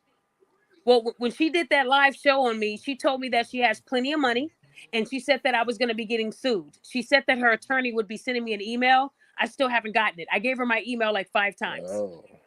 So well, I guess we'll find out. I bet. I knew she didn't have no money either when I saw her on live. I guess we'll find out. Well, I guess I'll be waiting on that lawsuit. Okay. Because, again, I haven't even said her name. So all I said was the facts. Right. And Richie provided me with the facts. But she did say to people that Richie did not drive for Uber anymore, that he was let go from Uber. So I wanted y'all to see that much. So if you go back to her page and she's telling you guys that he's unemployed, I want you guys to remember this right here. Please take a screenshot of this and make sure this goes viral. I just want you guys to know that Richie should not have to fear for his life. But even though we've proven that he didn't do any of the stuff she said, I can guarantee you there's about 20 to 30% of women and men who still believe that he did it. That's the sad part, y'all. You can show people that you are, not guilty, and they will still hold you accountable for the allegation. And I want to remind you guys that anyone can say anything. It's called an allegation. What counts is the conviction. If the person has no convictions, everything is hearsay until it can be proved in court. You got to know the way the law works. A lot of people don't. They think if you file a police report, that means it actually happened. No, it doesn't. That's just your side of what happened. But until you sit in front of a judge and a jury and go through due process, it's an allegation. She could have said that, Richie threw a pickle at her and she was unconscious for 30 minutes. And she could have put that on a police report and Richie would have still had to go to court. Unfortunately, anyone can say anything happened. But what counts is the conviction. Please know the difference between an allegation and a conviction, because a lot of our Black community, they're not that bright when it comes to legal. So again, guys, I wanted y'all to hear this from Richie, that he is working. He just dropped somebody off, and I'm sure he has to work today too. And a lot of people in Richie, I forgot to tell you, when I went back on the post last night, a lot of people said, how can we help this man? Because she told people that you lost your job. Now, Richie was honest. He could have went the plumber route and said, hey, that woman got me fired. I'm homeless. And he could have started a GoFundMe and probably made about 30, 40, 50,000, right? But that's not what he did. Easily. We know. And he said, Daphne, I work hard. And I believe you do. He said, Daphne, they suspended me for a short time. What was it, like 2 weeks? 2 weeks. 2 weeks, y'all. And he was back working. But people still wanted his Cash App. So I'm putting his Cash App out here for you guys, because I did tell those people on Facebook they can get it off of my show. So you guys can take a picture, scan. His name is at the bottom. If you guys want to donate to him, he did not ask me for this. But if you go to that woman's Facebook, a lot of people wanted to know how they can donate. Now, Richie is not going to sue her because she has nothing that she can give Richie. So he's not even going to do that. And you know what else Richie said to me? She does have kids. He actually cared about the kids. And he knew that if he did attempt to do this, she probably can't afford to even go to court right now. So he didn't want. Now I know most men would say Richie is dumb, but I need you guys to understand that when you know that you're not going to win something, why even put in the effort? It does cost money to sue. Exactly. Richie would have to pay out of his pocket to initiate the filing fees, right? And if this woman's living on Section 8, do you really think she's going to give him 10, 20, 30,000? No. If she's on Section 8, guys, nothing's going to happen. They can tell her, you owe him $1 million. But that doesn't mean she's going to get it. We see that Tasha K is ducking and dodging $3 million, right, to Cardi B, right? It doesn't mean that they can pay it. It looks good. But at the end of the day, guys, Richie wants to cut his losses and say, look, it ain't even worth it. But Richie, what I am hoping that you do is see if there's any other, route you can go as far as the lying.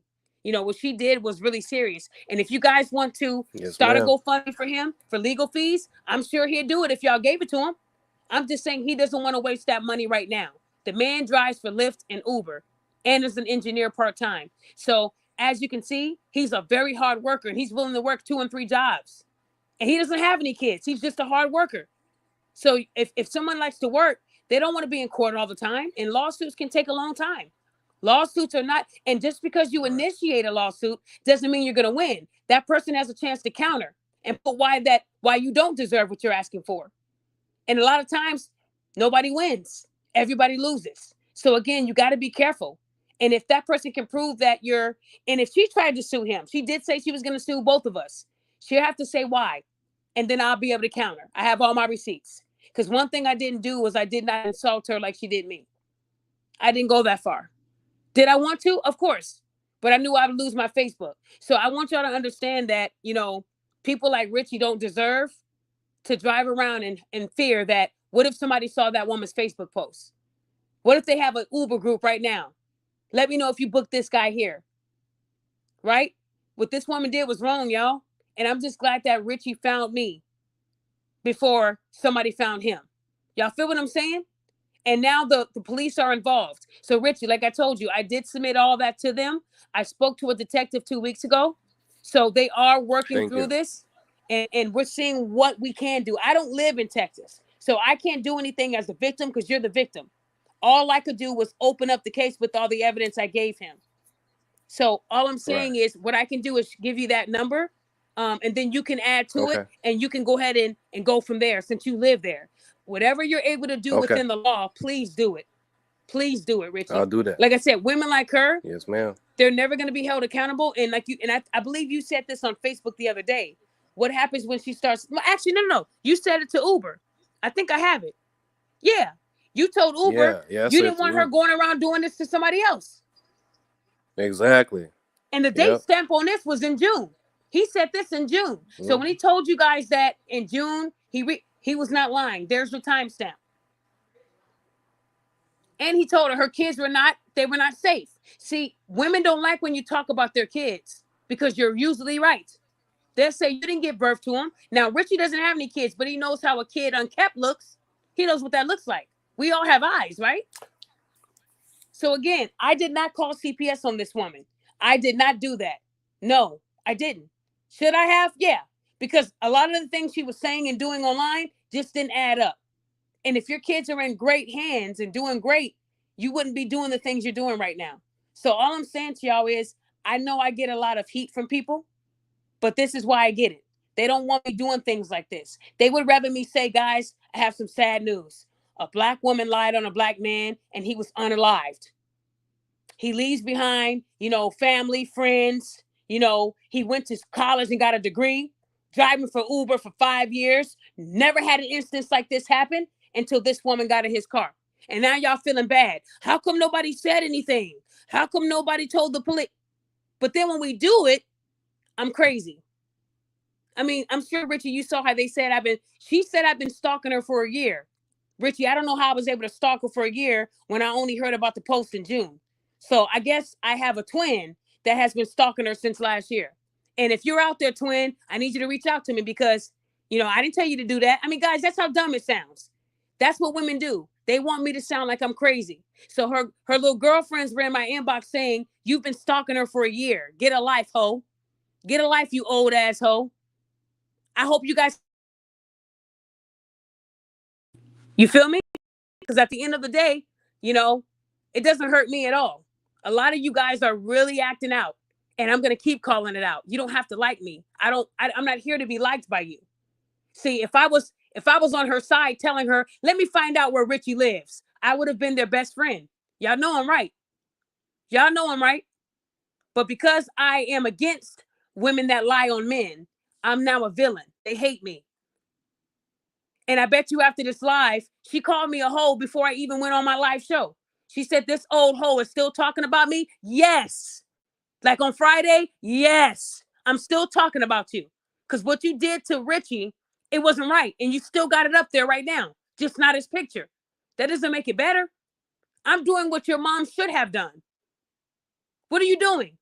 I would be embarrassed if my child was online lying about being attempted to be kidnapped. I'll say, what did I do wrong? What did I do wrong? Because clearly you think this is okay to do with little kids. Now, if Richie was from the hood, 3rd Ward, and he knows what I'm talking about, if he was from the gutter and he read this online and a woman was trying to get him killed, do y'all think he would have said, what you're doing isn't right and I'm going to Uber? No. They know where they picked you up and dropped you off from. They're going to handle it their way. You're already out there putting a mark on my head. So that's why I tell these women, your kid's life depends on how you treat people. Because you're going to bring the wrong person to your doorstep. Because you're lying. And when you lie about a man saying that he sexually assaults women and kidnaps kids, y'all know that's an automatic bullet to the head in the streets. Tell me I'm lying. Michael, Richie, am I lying? No lies, though. If they saw these guys going to the trash, do you think they would say, you know what? That's a good guy right there. I don't believe her online. No, they're going to believe the woman. That's what they do. Exactly. Just I don't do it. So, Michael, is there anything else you want to say, Michael? Any advice you can give any of these drivers since you've been doing it for 10 years? Anything else? I mean, those are the main things. Again, the main one, and this goes for everybody. Say no. I mean, you don't have to accept every single ride. I mean, I have denied rides. I've done it because stuff didn't feel right. It looked sketchy. And, I love money, but I don't love it at the expense of my life, So definitely, if it doesn't feel right, if it doesn't look right, if it doesn't seem right, get the heck out of there, deny it, and keep it moving. Also, again, avoid certain areas, again, like I said, I was telling Richie, if you know those areas are prone to be bad or whatnot, I see it all the time on the news where people, Uber drivers are getting attacked. And they're always in the same area. I don't care what nobody says, always there. And I knew a long time ago, I said, well, I don't do pickups over there. I can't help doing a drop off with them, but I don't do pickups. So avoid those certain areas. There's plenty of other areas where you can make money at. So those are the main things. And, you know, if there's any type of issue with a mess in your car or whatnot, again, Uber does give you that option just to take pictures and file it, and they'll give you the money. You don't even have to engage with people. I've had to do it myself. Somebody threw up in my car, you know. I noticed it. I took the pictures. They comped me for a whole day. So you don't even have to talk to them. Wait, who comped you? The Uber? Uber will. Yeah, Uber will. Because what Uber will do is they'll charge the rider. So they'll charge the writer for any type of damage that they do. That's why you have that card on file. Wow. So, yeah. So that's why that kind of drama. How much did they give you for that? So at this time, this was during the beginning when they started it. At that time, they gave me $2 something. Dang. Yeah. You throw up my car, I'm gonna get a spoon and tell you better put it back where you found it. Put it right back in your stomach. Yeah, put now they give it $250. I'm just it was $250. Yeah. Now I don't think they're doing that anymore. They're not doing it. I don't think they're doing that amount anymore. I think they're kind of like, okay, well, it depends on whatever the damage is and whatnot. But again, that's why, Richie, I was telling you, don't sit there and ask for a tip. Just file the paperwork. You know, you ain't got to do all that. Just, you saw the dirt, cool, get out. You already knew the person was unruly, you know, drop her off, get her out, don't engage, keep it moving, get down the street, take them pics, and then they would have, you know, you'd have gotten comped and you would have been good to go. Like, you know, I get why you did it, but you know, you got to kind of read the room and read people and know what type of people you're dealing with, so that way you can avoid that stuff. Other than that, I mean, again, I'm really happy that you're great, and I'm glad. And Celebrity, thank you for what you do. Thank you, Michael. Like I said, people, they sit up here and say, you know, Richie, when I first put the story out, they said I was lying. Another story she's making up to go viral, to make money. And then when I bring the person involved in, they're not going to have nothing to say. They're going to say that I paid you to come on here and lie. But, you know, that's what people do when you expose people that lie. Like I said, being a Black woman and standing by the side of truth, a lot of Black women see that as me not respecting the girl code. I don't live by that code. I'm none of their friends. You never get me to lie.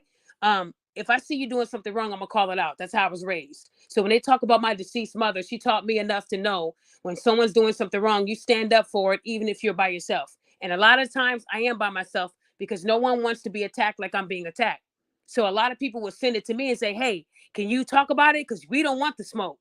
But then when I go viral for putting out the right thing, then they try to attack me for not giving them credit. Ain't that crazy? Y'all want me to take the heat, but then y'all get out of the kitchen before the flames get high. And I sit there and I take the flames. And then when everything goes back down, you come back in the kitchen. That's not the way I work. So if I'm doing all the groundwork and I'm taking all these insults and threats, you're not getting any recognition from me. I don't need you. So again, guys, like I said, this Black man, he is alive. He's well. When I told y'all he was okay, a lot of people said, oh, the imaginary Uber driver. Well, here he is now. Y'all got his Cash App. Y'all saw his Uber emails that he sent to me. So again, how much more proof do y'all need for him to go on video? So I'm just saying, Michael, thank you for supporting me and supporting the side of truth. And you know what I was going to ask you? Hey, Michael, is it okay if you can email me? And then if that's okay with you, Richie, maybe I can connect you guys so you can continue to help this young brother, because he has a really good future. And because you've done it for a decade, I think you could give him some good gems. Because Richie, you seem like a really nice person too. Like I said, like slow to anger. Thank you. I have a good heart, you know. I'm quick to anger. You get in my car, start hitting on my seats, I am quick to anger. And my dad always tells me to be slow to anger. No. You kick my good leather seats, shoot. I'm gonna have some wipes in the car. Y'all gonna be doing some cleaning before that ride is over. Y'all gonna clean this car out. I'm gonna get a free car wash. Actually, before I drop you off at your destination, we going to the car wash. You know, I'm fast to anger, so I probably wouldn't even make it in Uber. I'll probably be an Uber driver for a few hours. Soon as someone do something crazy, that'll be my last day in Uber, y'all. Throw up in my vehicle. You throw up, I got some spoons in the glove compartment. Go ahead and eat that up, what you threw up. Because you ain't getting out of the car until you do. You know? Okay. You knew you had to throw up when you got in my car. You know? So, I'm crazy, y'all. But thank you, Michael. Guys, I just put the link in the Michael. comment. Thank you. Where should I email you at, Daphne? Huh? Where should I email you at? Or is it the mental health email? You don't have my mental health email? Cheryl, I need you. MEN_TAL health@yahoo.com. Okay, so all right, so mental health@yahoo.com. You got it. Yep, with the underscores after the N. Oh, okay. Say it one more time. I apologize. MEN_TAL TAL health@yahoo.com. Okay, I'm about to. That way I can connect you with Richie. And Richie, listen, man, like I said, there's a lot of women in the comments telling you, sue anyway. Sue, we don't care. Yes, Sue. They ma'am. want you to sue on their behalf. Look, they mad too. And I like I said, I agree. But at the Okay. end of the day, if you do sue someone, I want y'all to remember, if you're suing someone that don't got no money, you're going to be spending your money and you're not going to get it back anytime soon. So, Richie, Exactly. hold off on the sue. And if y'all really care about Richie suing, create a GoFundMe for Richie Sue Fund, because he's not going to do it. This man works very hard and he took the loss. But like I said, Richie, I'm hoping that this show, people hear it and they're able to go back to her post and say, yeah, you lied. But when she told everybody Yes, you weren't ma'am. working, I couldn't wait to show them that receipt that says that you just dropped somebody off the other day. Again, I'm going to show that. He's still working. He is back working. So if she's telling you guys that he got fired and he's broke, she's not being honest. That was where he took somebody just on the 6th. So guys, come on. We all got eyes. We see that, right? But like I said, the biggest thing is I'm just thankful and blessed that this young man is back working. Like he ain't no Pookie like y'all thought he was, out here with a whole bunch of kids. And no, he has no kids. He's an engineer. He I'm works 36. I ain't got no kids. How old are you? I work hard, provide for my. I'm 36. Yes, ma'am. Oh, you said you were in your 20s. I must have heard you wrong. I'm 36. I just look young. Look, see, he's drinking his water. He's meditating. So what I'm trying to tell you guys is that this man works very hard. 36, no kids. He's doing his thing. And when she said that he was kidnapping girls and kids, there's no criminal record proving that. So again, ladies, you got to be careful what you're putting out there. And a lot of women do it because they know no one's going to sue them, especially if they see that they have little kids. Because men, y'all tend to feel really sorry for these women, but you forget what they did to you and what they were going to do to you. They would never give you guys the same grace. They're scared of y'all. Women say they're scared to go outside. They're scared to go to parties.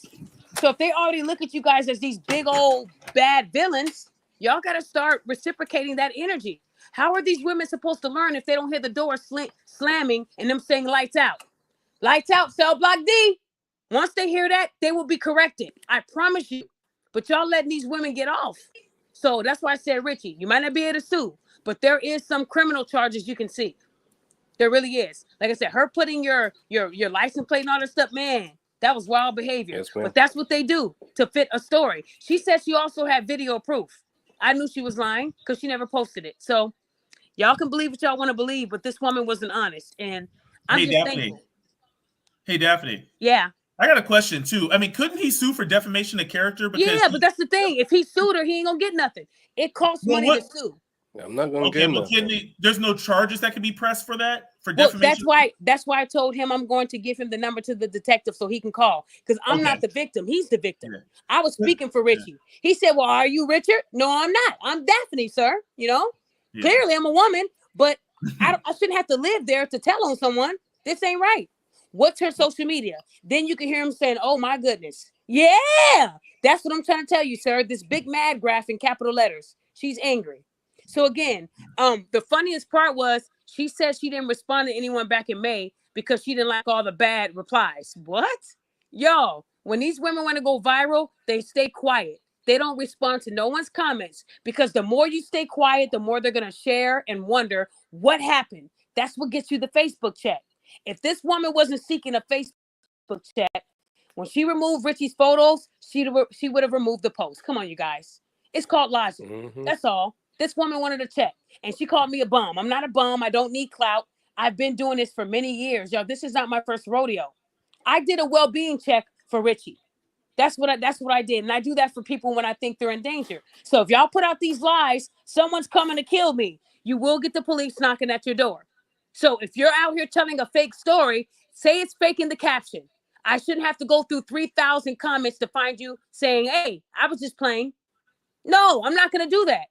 So again, ladies, stop lying. Even though the police are not going to do nothing right away, I will. I will post it and I will bring it the light that it needs. Because right when I was telling Richie about his, somebody told me, "Remember that girl you got in February? She's now saying that a Uber driver sexually assaulted her." So see what I'm saying?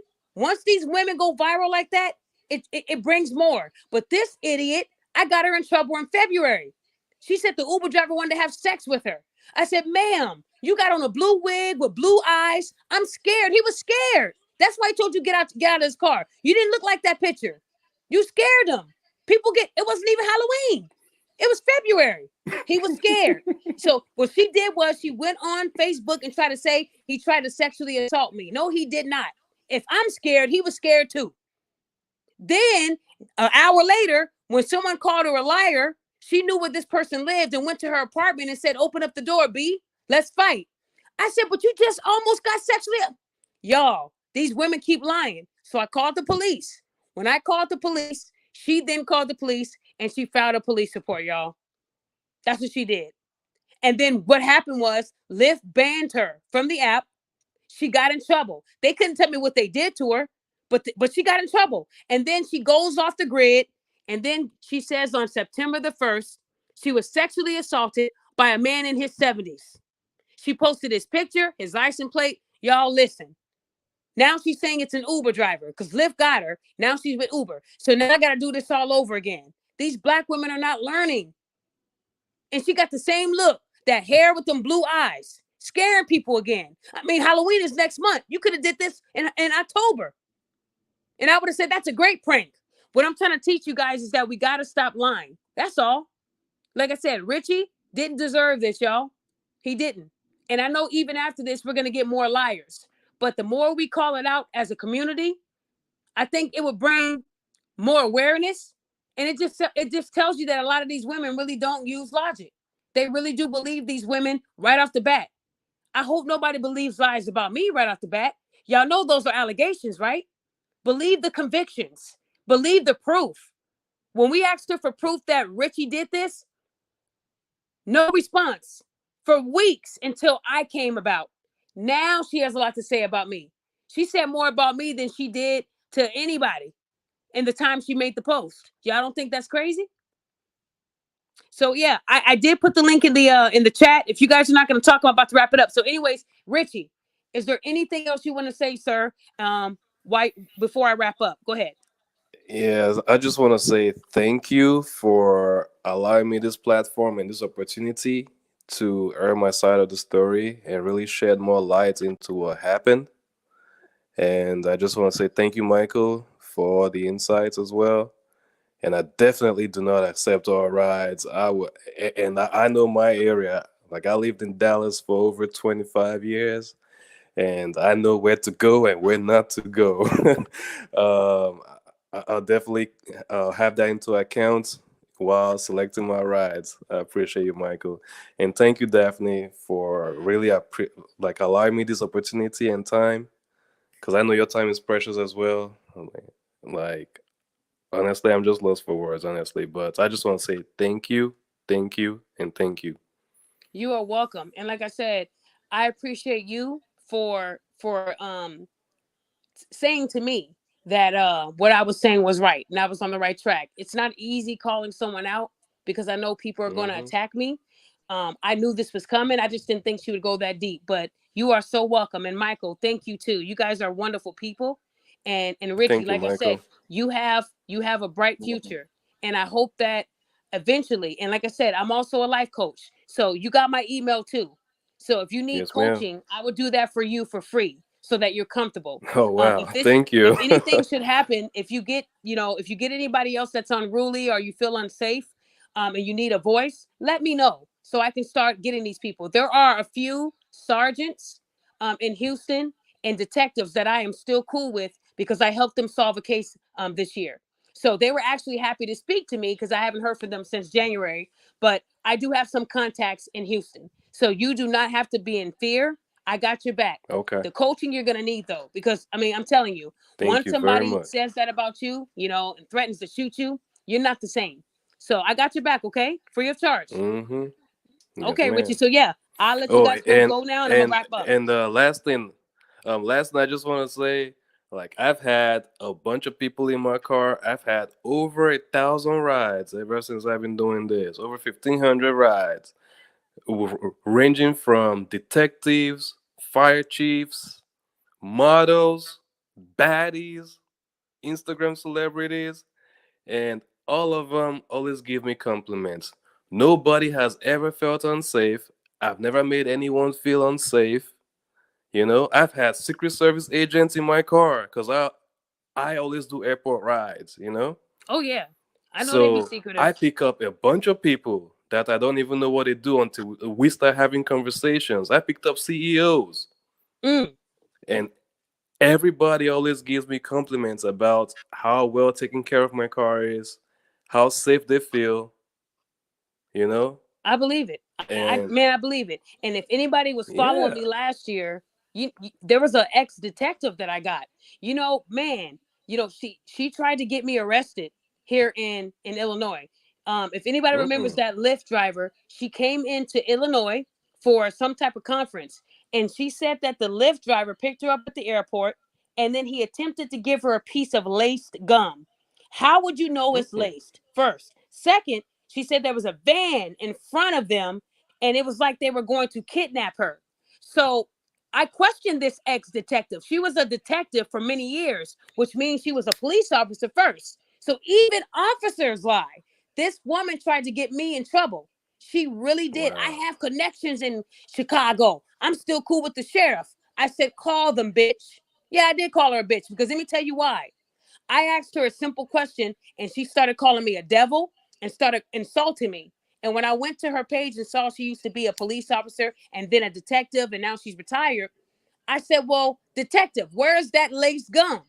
She said she threw it out the window. Now, let me tell y'all something about chain of command. When you were a detective, that means that you went on a lot of cases where you had to bag evidence. Bag and tag is what they call it. Because I have a criminal justice degree. I wanted to do that, but whatever. And I tell y'all that story, y'all. I almost got arrested trying to play like a detective. But anyway, so I asked her about the gum.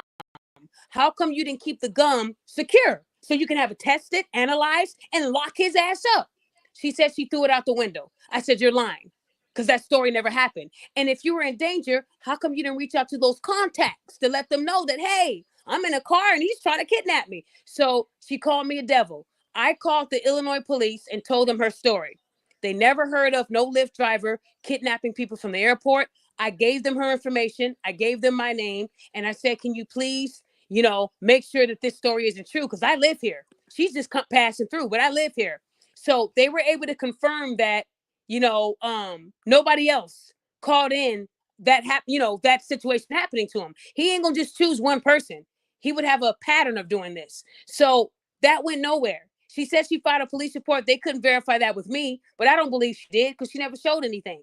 So again, y'all, I don't even care if you used to be a cop. I don't care. She called me a devil. And then when I actually posted the video because I got permission to record. And then she blocked me. She blocked me everywhere because the video, it said, we cannot corroborate this story. We can't validate it. So unfortunately, no, nothing's happened. So again, when I was able to say that, she blocked me. And yeah, that's what happens when you hold them accountable. So again, I wasn't scared for her telling me she was going to get me in trouble. I don't care if you used to be a cop, you still lie. And that's scary when you lie. And then when people know the law and they know the chain of command or the chain of custody, however they say it in your jurisdiction, they know I know a little bit. I wanted to be a detective, y'all. And I'll tell y'all the story. When I was here in Illinois, I used to live in the hood. I lived in Inglewood. And back then, you didn't want to live there. There were bodies on every corner. All the time you hear about people getting shot. So I was in school for criminal justice. And they gave me a kit. They gave me the jacket. Y'all listen. They gave me the fingerprint stuff where I can get the dust of prints, the gloves. I had the little markers, 1 through 10. Y'all listen. I had the whole kit. I was first 48. I was ready. So y'all, there was a crime a few blocks from where I was living. I went out there in my whole outfit. Y'all, my husband can validate this. Y'all know how when you're a detective on the scene, they lift up the tape and let you through. Now listen, y'all, I had no right doing what I was doing. But back then I was a little bit more cocky and confident. I wouldn't do that shit now. So they let me through, y'all. They let me through. I had the kit. And then they started looking at me. Y'all, I didn't have the same regular clothes that they had on. Y'all listen. Look, when they start looking at me doing a double take, I said, oh shoot, I'm in trouble. Now, mind you, my husband didn't go with me. He watching me from a distance, because he was like, hell no. So they was like, they asked me what was my badge number. I didn't have it. Oh, I don't have it on me. I said, okay, no, I'm not a detective. I'm in school for it. Listen, The guy came and he brought me to his car and he told me, sit in this car for a second. Yeah, I thought I was done. I couldn't breathe. At that point, I was no longer a detective. I was no longer a student. I wanted to live at that point. He told me, do you want to go to jail today? I said, no, sir, I don't. I'm a student. I'm in school for criminal justice. He said, this is a real case what we're dealing with. Somebody died.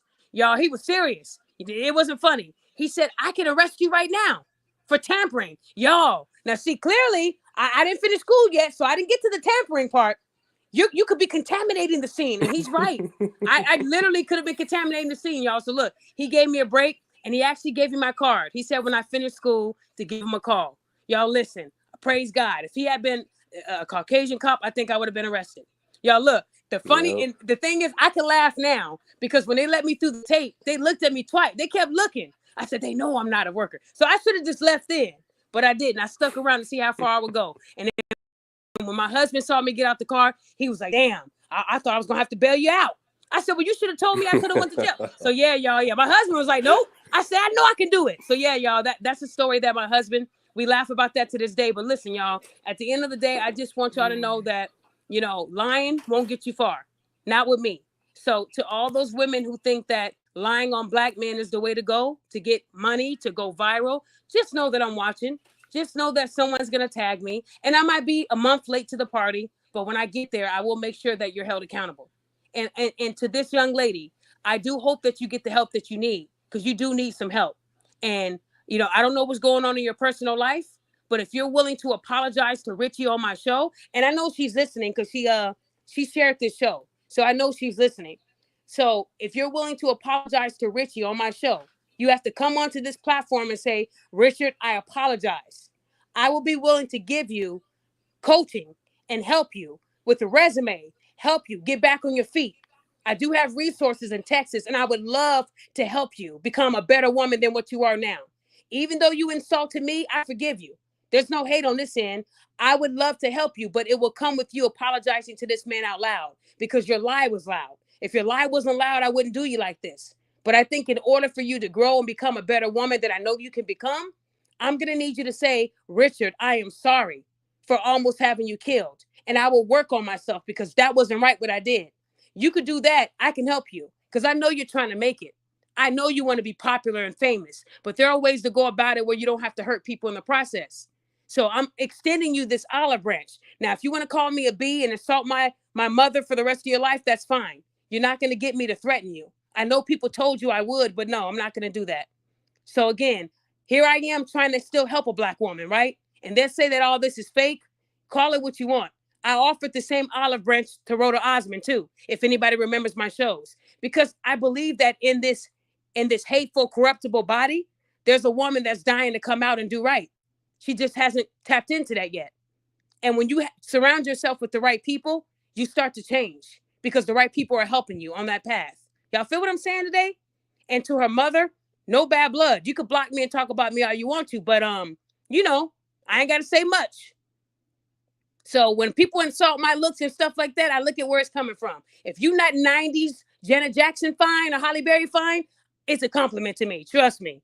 Because I'm looking at you like you must not own any mirrors. And that's okay. So again, guys, it looks like y'all ain't got nothing else to say. I'm looking at your comments. Yeah, nobody else said anything else. Okay, guys, I want to give a shout out to Cheryl. Cheryl, I talk about you a lot, but I want y'all to know that Cheryl, she has been a moderator for me during my entire journey on this YouTube platform. I got a throwback Thursday picture just two and a half years ago. I only had 94 subscribers. And I know y'all gonna think I'm lying because I got so many today, but I promise you guys, I only had 94 subs about 2.5, 3 years ago. I did not do YouTube like that. YouTube was never my lane. Never my lane. It still isn't. This is like my last resort. As you can see, I'm not even monetized. So I don't really care for YouTube like that. But Cheryl has always been there helping me out, running this page, never asking me for a dime, never trying to figure out my personal life so she can use it against me. This beautiful black woman here, Cheryl, I owe you so much. And I just want to tell you from the bottom of my heart, you and Slick Man. Slick Man is another one. I wish I can pin both of you guys. And there's Slick Man right there. Both of these were two of my mods that have been on my page for a long time now as my mods.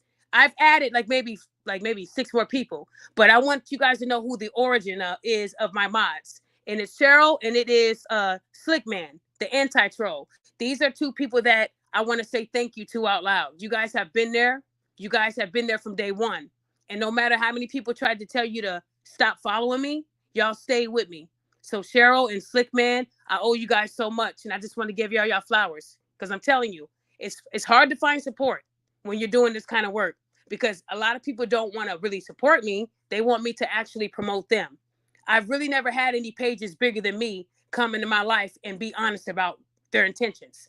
Everyone that's come into my life that I had to block out, I had 20,000 more subs than they did. So it was never a fair race with them. And they only wanted me for clout. So when you're holding Black women accountable, you might get those Black women saying, I support you, Daphne, until you don't do something they like, and then you're the devil.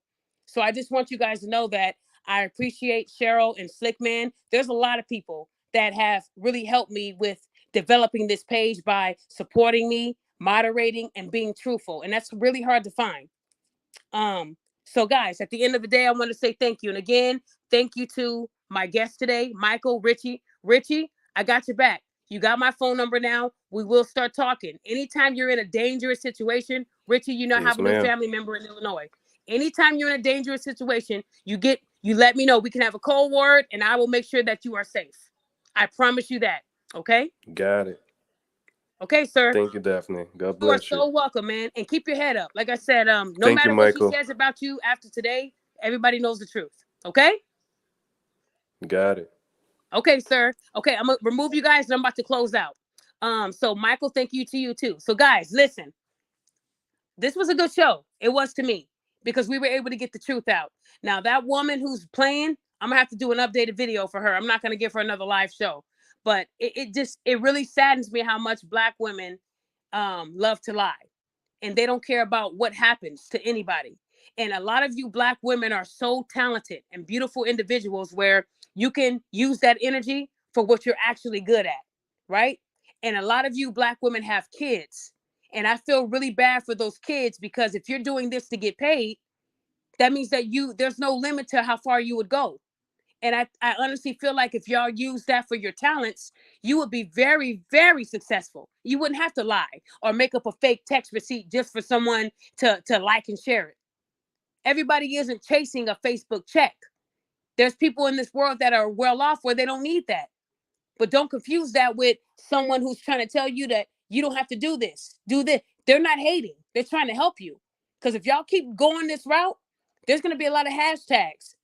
There's a lot of shootings going on for less. And y'all on here lying and putting marks on people that don't deserve them. And be careful who you call disgusting and perverts and Chester molester. If you ever call me that, I will see to it that I sue the socks off of you. Because one thing I've never done is harmed a child. So when people say that, that's the most hurtful thing aside from talking about my mother being dead, calling me a molester. I've never been arrested or convicted or even allegations until I let certain Black women in my circle. Now I'm being accused of some of the most heinous things in the world. And then when people hear it that have known me for over a decade or longer, you used to work for the state. You were saving kids. Do they know how many people wanted to kill you because you had to show up and pull kids out of homes? Do you know how many kids you saved because you knew something was going on? So when you left the house, you said, wait, let's stand and listen. And then you can hear the beatings. And then me and the police have to go back and pull those kids out because we knew you were doing that. Y'all don't know about my life. Sorry that we didn't have Facebook like that back then where I can show you all the kids I saved or the court hearings that I attended. But how dare y'all call me that? Call me any name. Share these bogus pictures of me saying that that's me. I don't care about that. What I do care about is my reputation. And being called a molester and things like that, that's vile. That's very vile. And I was called that by Black women. Black women. My own race. But y'all telling me to watch out for these Karens. It's the Keishas. I promise you. I have never been called that in my life. And that's a little bit of Rhoda's lingo. Never in my life have I. Never. Until I became cool with certain Black people. Now I'm a Chester molester. They can't show you one receipt of that, but y'all really believe that shit? Y'all believe that? Y'all really believe that I would do that to kids?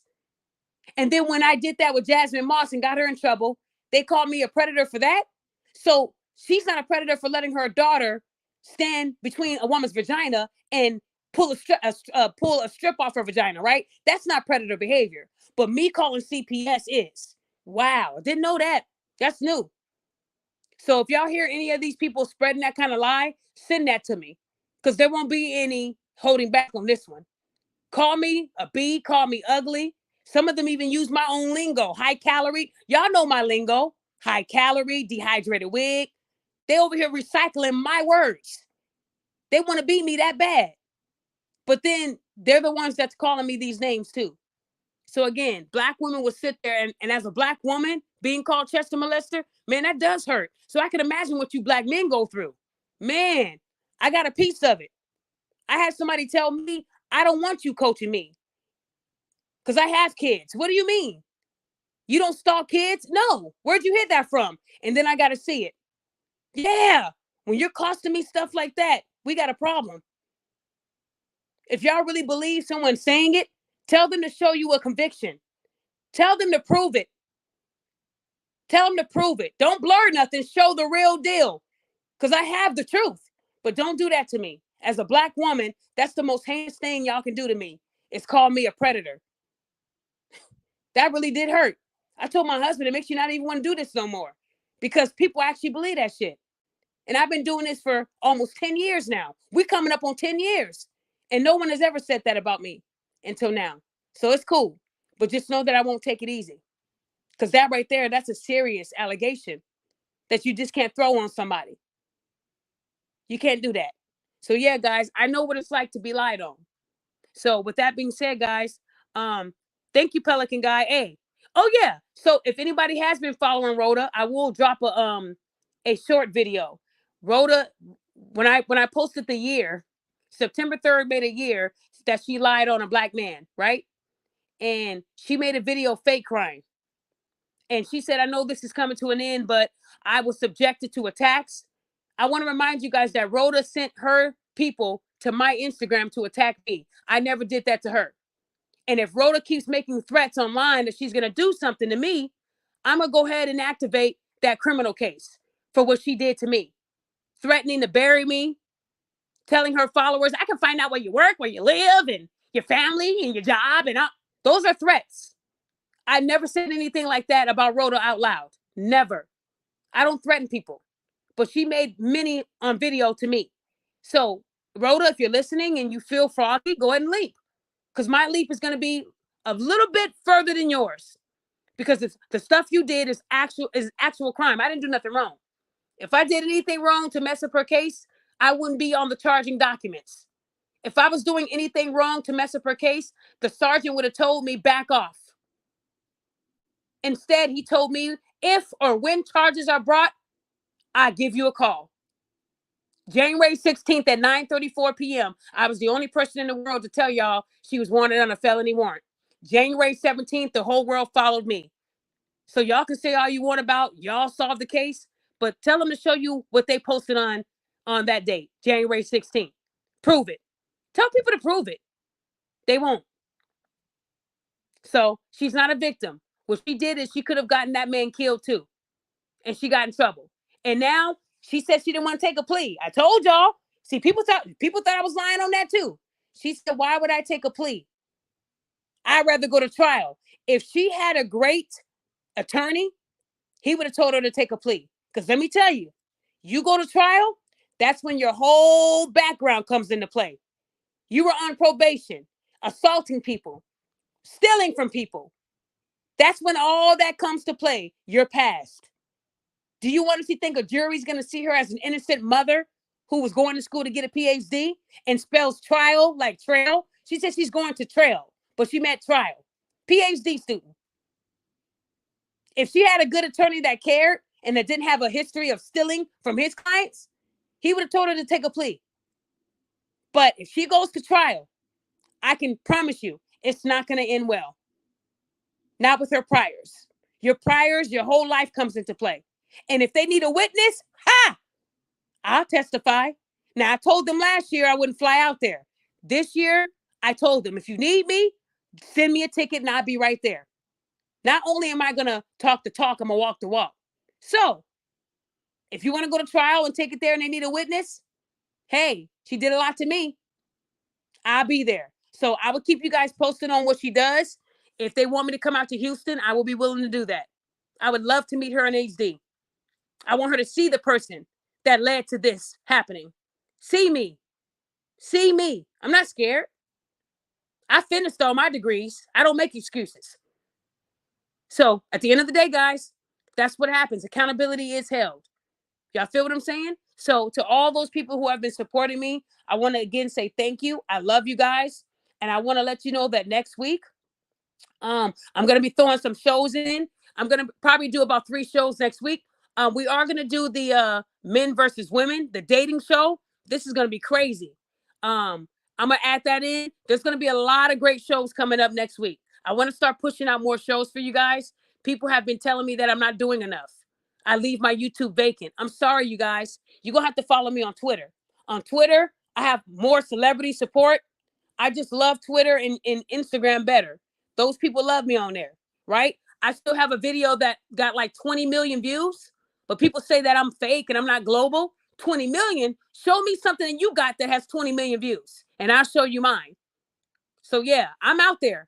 Twitter is my thing. I have a lot of celebrities following me as we speak. And some of these people would never get them to follow them. Prominent celebrities on Twitter. Check me out. I ain't got to act. So I'm just saying, guys, when you're doing right, right people come in your circle. You feel me? And if there's anybody out there that has a business and you need me to promote you, shout out to Smooth Hub. I am going to end it with that. But again, guys, I love promoting people. And I'm not expensive. I'm not like the Shade Room. Shade Room will charge you $1,000 for a 24-hour spot. I don't take like that. I want to help everybody make it. I know that our budgets are not high. You know what I'm saying? Some of us have to be real smart with our budget. I got you. I love to see people with businesses and I love to see you guys make it. So again, if there's anybody that needs coaching, please email me. We can set something up. I am very affordable. Now, I want to remind you guys, I am not a licensed therapist. I am a mental health life coach. I went to college and I achieved a master's in life coaching. So I have the credentials. Don't let nobody tell you that. If you need to see my credential, I can show that to any one of my clients that I get. No one's ever questioned me. But hey, I can produce that. I don't produce it to social media. I don't need to prove it to them, but I will prove it to my clients. Don't let people tell you anything different. If you're going through an episode and it's something that's beyond my scope, I have many different beautiful therapists I can recommend you to. Get you a discount. Some of my clients can't afford a therapist, so I'll pay the first couple sessions for you if I can. So just know that if it's beyond my scope, I do recommend. I cannot diagnose. I know what I'm allowed to do within the Illinois law. Okay? So don't let people tell you that I'm out here saying, oh, you're about to die? Do it. Finish yourself off. That isn't me. I would never do no stupid stuff like that. Just know that this year alone, I've had a lot of clients. I have a stack of contracts.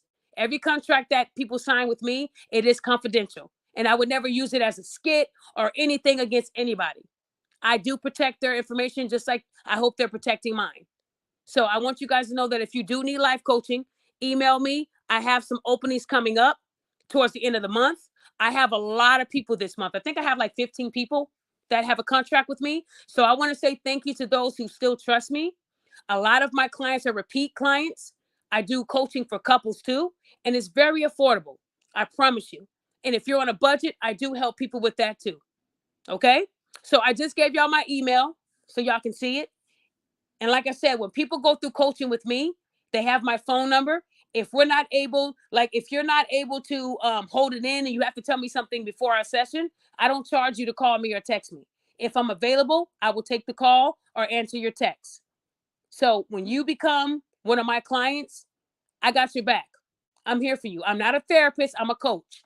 So my approach might be different. I'm not here to listen to you blab. And then I say, okay, on the next session, we'll talk. I want to help you. I want to offer you solutions. I don't want you to keep having to pay and pay and pay and pay. Then when you're a few $1,000s in, oh, I have a solution. That's not what I do. And what I can actually tell you guys is Most of my clients tell me I was better in their first session than their therapist in a bunch of sessions. So clearly I'm doing something right. I would question these therapists out here and what they're doing wrong, because you guys are messing up and you're giving me a lot of business. Thank you. Okay. I also can talk to kids too. Don't believe people when they say I don't care.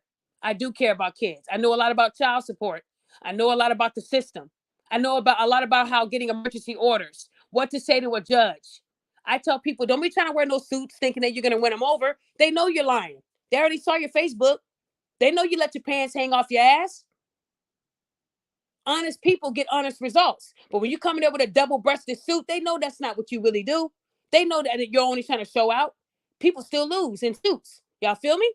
Y'all better stop playing. Y'all better stop playing. I just went to her page and commented to all the people saying okay, thank you. Thank you, Velo. But again, guys, I'm just looking at your comments. Did I miss anything? The men versus women. You should do the show with D Woods. Okay. Hey, what the hell? I reach out to D Woods. I like her. Anybody that follows D Woods, beautiful black woman. She has this mole. It reminds me of Janet Jackson. If anybody knows who D Woods is, beautiful, beautiful lady. Beautiful. Like I said, I get along with a lot of black women too. There's a lot of beautiful women out there, content creators. Yanni, beautiful women. You're like, man, God took their time with these women. Like I said, I compliment women all the time. Anti-Hyena, beautiful woman, married. Shout out to Anti-Hyena for she purchased one of my accountability shirts. Beautiful woman. She's a great person too. I come across a lot of beautiful people. I'm telling you. And you could just tell that God said, you know what? Just right. You can see it. When women are honest and they're not out there lying, they wear it on their face. They have this glow. D has that glow. Yanni has that glow. It's a lot of these content creators that have that glow. I tell you that because they're doing something right. So again, guys, I'm going to keep doing what I got to do. And I hope you guys are ready for these shows that we're going to have next week. We're going to be talking about them BBLs too. I actually have 2 women that actually do have BBLs, and they said they'd do that show. So I always wanted to meet someone who actually got it, because you see it, like you saw it on Rhoda and all that. But a person actually admitting that it's a BBL, I can appreciate a woman being honest. Don't say you went to the gym and did squats and they got these pretzel legs. They ain't got no calf muscles, no thighs. Just look like a big booty on stilts. You don't know what happened, right? We know when something's not proportioned, right? So I'm just saying, the BBL episode, they're going to talk about the stink. Men that said it stunk really bad. Got to get some glaze for some of these women. Shouldn't be like that, ladies. Y'all better stop getting these BBLs. So we're going to talk about it. There's going to be a lot of shows we're going to be doing. We're going to have a lot of fun. I'm going to try to bring my friend, comedian Godfrey, back. I'm going to try to see if I can get some of my husband's celebrity friends on one of my shows to pop in. Y'all, we're going to have some fun this year, leading into next year. There's a lot of great things happening in my life, and I want to make sure that you guys can see it too. We're going to come up together, okay? A lot of my show is not for everybody, okay? I don't recommend people under 18 listening. If I do a episode for that, I'll let y'all know. Okay? So other than that, guys, we good. I'm gonna go ahead and end out, and I hope you guys have a blessed rest of your day. And like I said, we're gonna be doing more. There's gonna be more fun stuff coming about. Until then, guys, please hang in there. Don't give up, and know that there is people out there praying for you, even if they're not telling you. I pray for my friends. I pray for my enemies too. And people might say, why? Well, if you knew why, you wouldn't have to ask, right? But if you're asking, that means that you don't do it enough, and you should start doing it. You're not doing it for them. You feel what I'm saying? You can't let them get your power. You know who you are, right? Your enemies are supposed to blast you. Your enemies are supposed to say you're ugly. Your enemies are supposed to say you're not going to make it. You're buying your subscribers. Shit. If I was buying them, I'd do a show every damn day. Shit. I'd do a show every day if it was that easy. But you do got some people out there buying subscribers and views and likes. And I've seen some crazy stuff. Y'all, please stop sending it to me because I'm already aware. I'm aware that there are black men out there calling me ugly. They're sharing this bad photo of me. I love it. It's bringing me more attention. Because people that know me that are celebrities, if anybody saw my video from June, I was backstage with comedian Godfrey and Dante. They saw me in the flesh. They didn't call me Whoopi Goldberg. They thought I was beautiful. Why do you hide? I hide because I don't have to impress nobody. I'm married. See, when you got a husband that loves you, you don't have to be on video trying to impress the world. Guys, I'm just having fun with something that I love to do, accountability. I don't have to do it to please people. But see, They do that to make me say, no, here I am. I'm beautiful. I have big breasts and big lips. See, look. You're not going to get me to do that. So I'll take the ugly. Call me ugly. It helps. Because I know what I am. If I was ugly, I wouldn't be married. If I was what you say I am, I wouldn't be where I am. So guys, please, you could believe these haters or you could believe what you see. It's up to you guys. Okay? But people that know me, they can vouch. I don't need nobody vouching for me that doesn't know me, but those that know me know that that isn't me. But keep sharing it because it makes me look better. That there's people out there that hate me that bad that they'll alter a photo, have me looking like Whoopi Goldberg. Well, if you think I look like Whoopi Goldberg was bad back in the day. So y'all be clowning Whoopi, but in Sister Act, she was beautiful. She just didn't have no eyebrows. See, she didn't draw those Nike eyebrows back then. She said, no, I'm just going to leave mine off. And to me, she was still beautiful. That's just me. So I don't even take that as an insult. Even Whoopi got married several times, right? So, hey, Whoopi must have been she must have had that Whoopi too. Whoopi had that Whoopi. So really, you're not hurting me calling me that when I know I got a husband. But if you got rotten teeth and there's something going on in your life, you better leave me alone. That's all I'm going to say. Leave me alone. Because all my support is real. You feel me? And they know who I'm talking about. Please just leave me alone. Stay in your lane.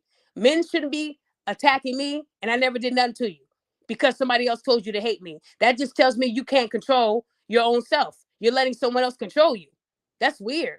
But I'm telling y'all, these black men are coming at me hard now too because of black women telling them to. And when I see who's saying these negative things about me, I can tell you one thing. I would never pay for views and subscribers over me getting some teeth. We seen what happened to Dame Dash, right? He was talking stuff about 50 Cent and his whole tooth or everything in the front fell out. He didn't even have real teeth. How do you have a big mansion and your teeth are detachable like that?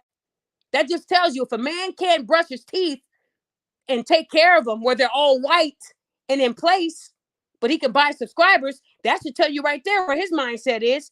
He wants to have a yuck mouth, but a great page. I don't live like that. I love smiling. I'm smiling right now. I love my white teeth. A lot of y'all can't say that. So please, if you're going to talk about me, please make sure that all your teeth are white. Because I'm going to have a whole bunch of roast sessions. Don't do that. And I'm not going to ask my husband to step in on this one. I got men that already know about this person and already got they got the tea. All I got to do is bring them on my page to spill it. So to all those men who are attacking me because somebody told you to, please stay in your lane because I'm not bothering y'all. Leave me alone. You look dumb talking about me and we know you buy your subscribers. Stop. Leave me alone. Stick to buying your subscribers and ignoring your teeth. Yuck mouth. Okay, yuck mouth? It should be called Yuck Mouth Podcast. Because I was like, how the hell you buying subs and you don't want to buy a teeth clip? I don't know. This crazy, y'all. Some of y'all know who I'm talking about. Whole yuck mouth. Yeah. And what did 50 Cent say? How you going to talk about me and you got weak teeth? If your stuff ain't together, please don't come for me. Because I really be in my own lane, y'all. Y'all don't see me out here talking about men like this. But this man had a lot to say. Called me Whoopi Goldberg. Called me a low-budget Tasha K. What? Ain't nobody trying to be like Tasha K. Before y'all knew who Tasha K was, did y'all know that Tasha K was Tasha K 9 years ago? No. I've been doing it that long. So please don't compare me to people that just made it big. Y'all feel me? I don't have to insult people and sip wine and make up lies to get a lawsuit. All I'm saying, y'all, is if you're going to talk about me, make sure that you look good. And please just leave me alone. Clearly, your page is dry, so you need me to help it, right? But if you got 120,000 subs and you got 400 views on videos, we know what you're doing. We know what you're doing, bruh. That ain't gonna work with us. Ain't no way. You should have that. None of my videos got that many. Come on, you guys. Y'all know what I'm talking about. These goofies are crazy.